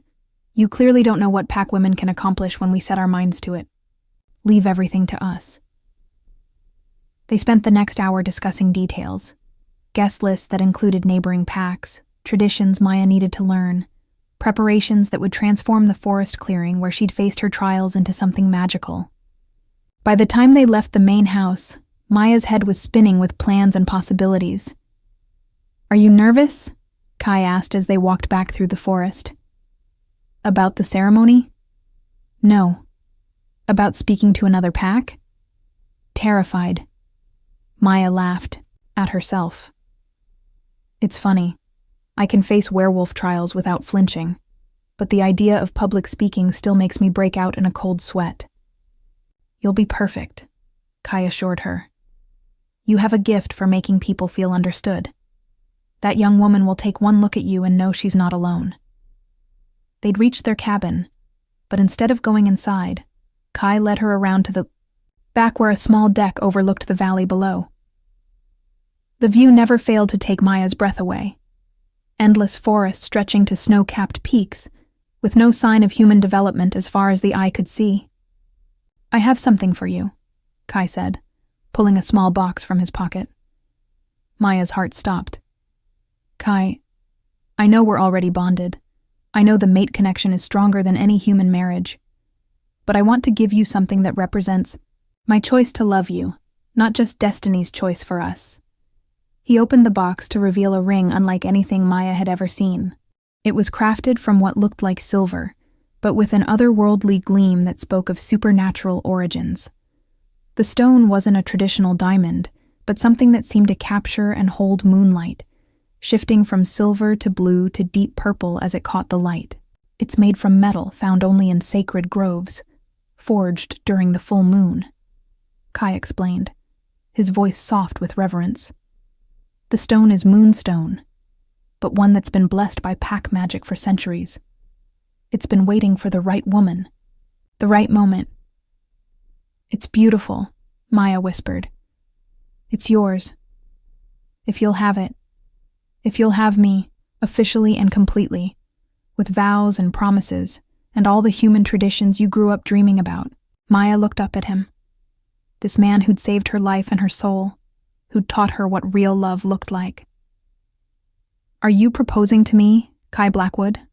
I'm asking my mate to marry me, he said solemnly. I'm asking the woman I love to let me spend the rest of my considerably long life making her happy. Considerably long? Maya raised an eyebrow. Werewolves live longer than humans. Mates. Well, mates find their lifespans equalizing over time. Magic, my love. You're going to be stuck with me for a very long time. Maya felt joy bubble up in her chest. More time with Kai, with the pack, with this life she'd built from the ashes of her old one. In that case, yes. Yes, I'll marry you, you impossible, wonderful, supernatural man. Kai slipped the ring onto her finger, and Maya gasped as she felt a tingle of magic run up her arm. The stone seemed to pulse with its own heartbeat, and she understood that this wasn't just jewelry. It was a living connection to pack magic, to the supernatural world she now called home. How does it feel? Kai asked, watching her reaction carefully. Like coming home, Maya said honestly. Like magic. Kai kissed her then, deep and claiming and full of promise. Around them, the forest seemed to pulse with approval, and Maya could have sworn she heard the distant sound of howling, the pack's way of blessing their engagement. 2 weeks, Kai murmured against her lips. 2 weeks, Maya agreed. Think, you can wait that long to make me officially yours. You've been officially mine since the moment I found you in that storm, Kai said firmly. The ceremony is just letting everyone else know it." Maya laughed, feeling light and free and impossibly happy. 3 months ago, she'd been a broken woman fleeing the wreckage of her life. Now she was a pack member, a mate, soon to be a bride. She was going to travel to other packs, help other women find their strength, build a life beyond anything she'd ever imagined possible. "I love you," she said, the words still feeling new and precious on her tongue. "I love you too, little wolf, forever and always." As they stood on their deck overlooking their territory, Maya thought about the woman she'd been, afraid, diminished, accepting less than she deserved. That woman felt like a stranger now, someone from another lifetime. The woman she'd become was strong and confident and deeply loved. She was part of something magical, something ancient and powerful and protective. She belonged, and in 2 weeks, she was going to marry the man of her dreams under the light of the new moon, surrounded by the family who'd claimed her as their own. It was, Maya thought, as Kai spun her around on their deck, exactly the kind of impossible happy ending she'd stopped believing in. Good thing she'd learned to believe in magic instead. Chapter 11. Under the New Moon. The clearing had been transformed into something from a fairy tale. Maya stood at the edge of the forest, watching pack members make final preparations for the ceremony that would officially bind her to Kai before their family and the supernatural community. Strings of lights wound through the trees, but these weren't ordinary bulbs. They pulsed with a soft, otherworldly glow that came from captured moonbeams and starlight. The stone circle where she'd faced her trials had been expanded and decorated with wreaths of pine and winter flowers that somehow bloomed despite the mountain cold.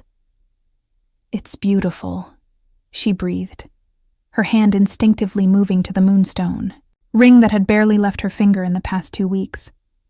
"Wait until you see yourself," Elena said, appearing beside her with a garment bag draped over her arm. "The dress came out even better than I hoped." Maya felt a flutter of nervous excitement. Elena had insisted on handling every detail of the ceremony, from the decorations to Maya's wedding dress, and had refused to let Maya see anything until tonight. Trust, Elena had said with a grin, was part of pack life. "Where's Kai?" Maya asked, looking around the bustling clearing, getting ready at the main house with the men. It's tradition for mates to prepare separately and not see each other until the ceremony begins. Elena's eyes sparkled with mischief. "He's been pacing like a caged wolf for the past hour. I think Marcus and Samuel are ready to tie him to a chair."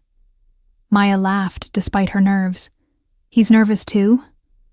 "Terrified," Catherine said, joining them with an armload of flowers. "Not about marrying you, about whether everything will be perfect. For you. He's been driving Damon crazy with questions about pack wedding traditions."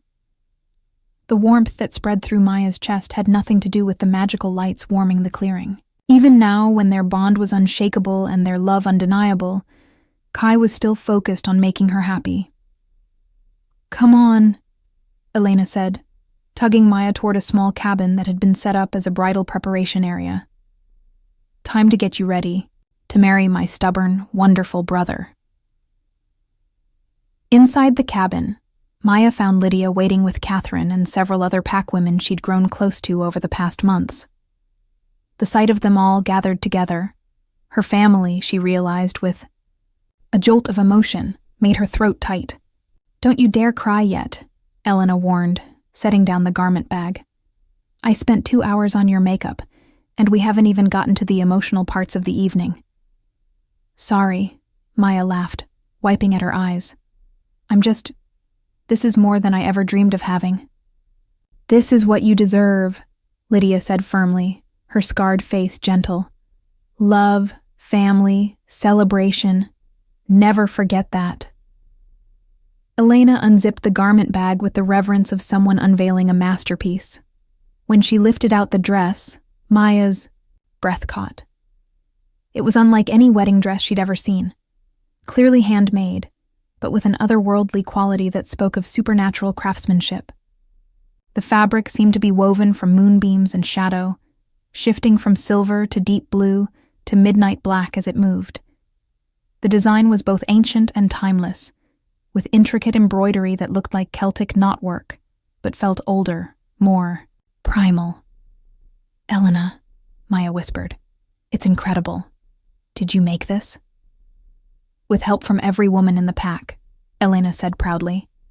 "It's woven with moon silk, threads that only appear during certain lunar phases.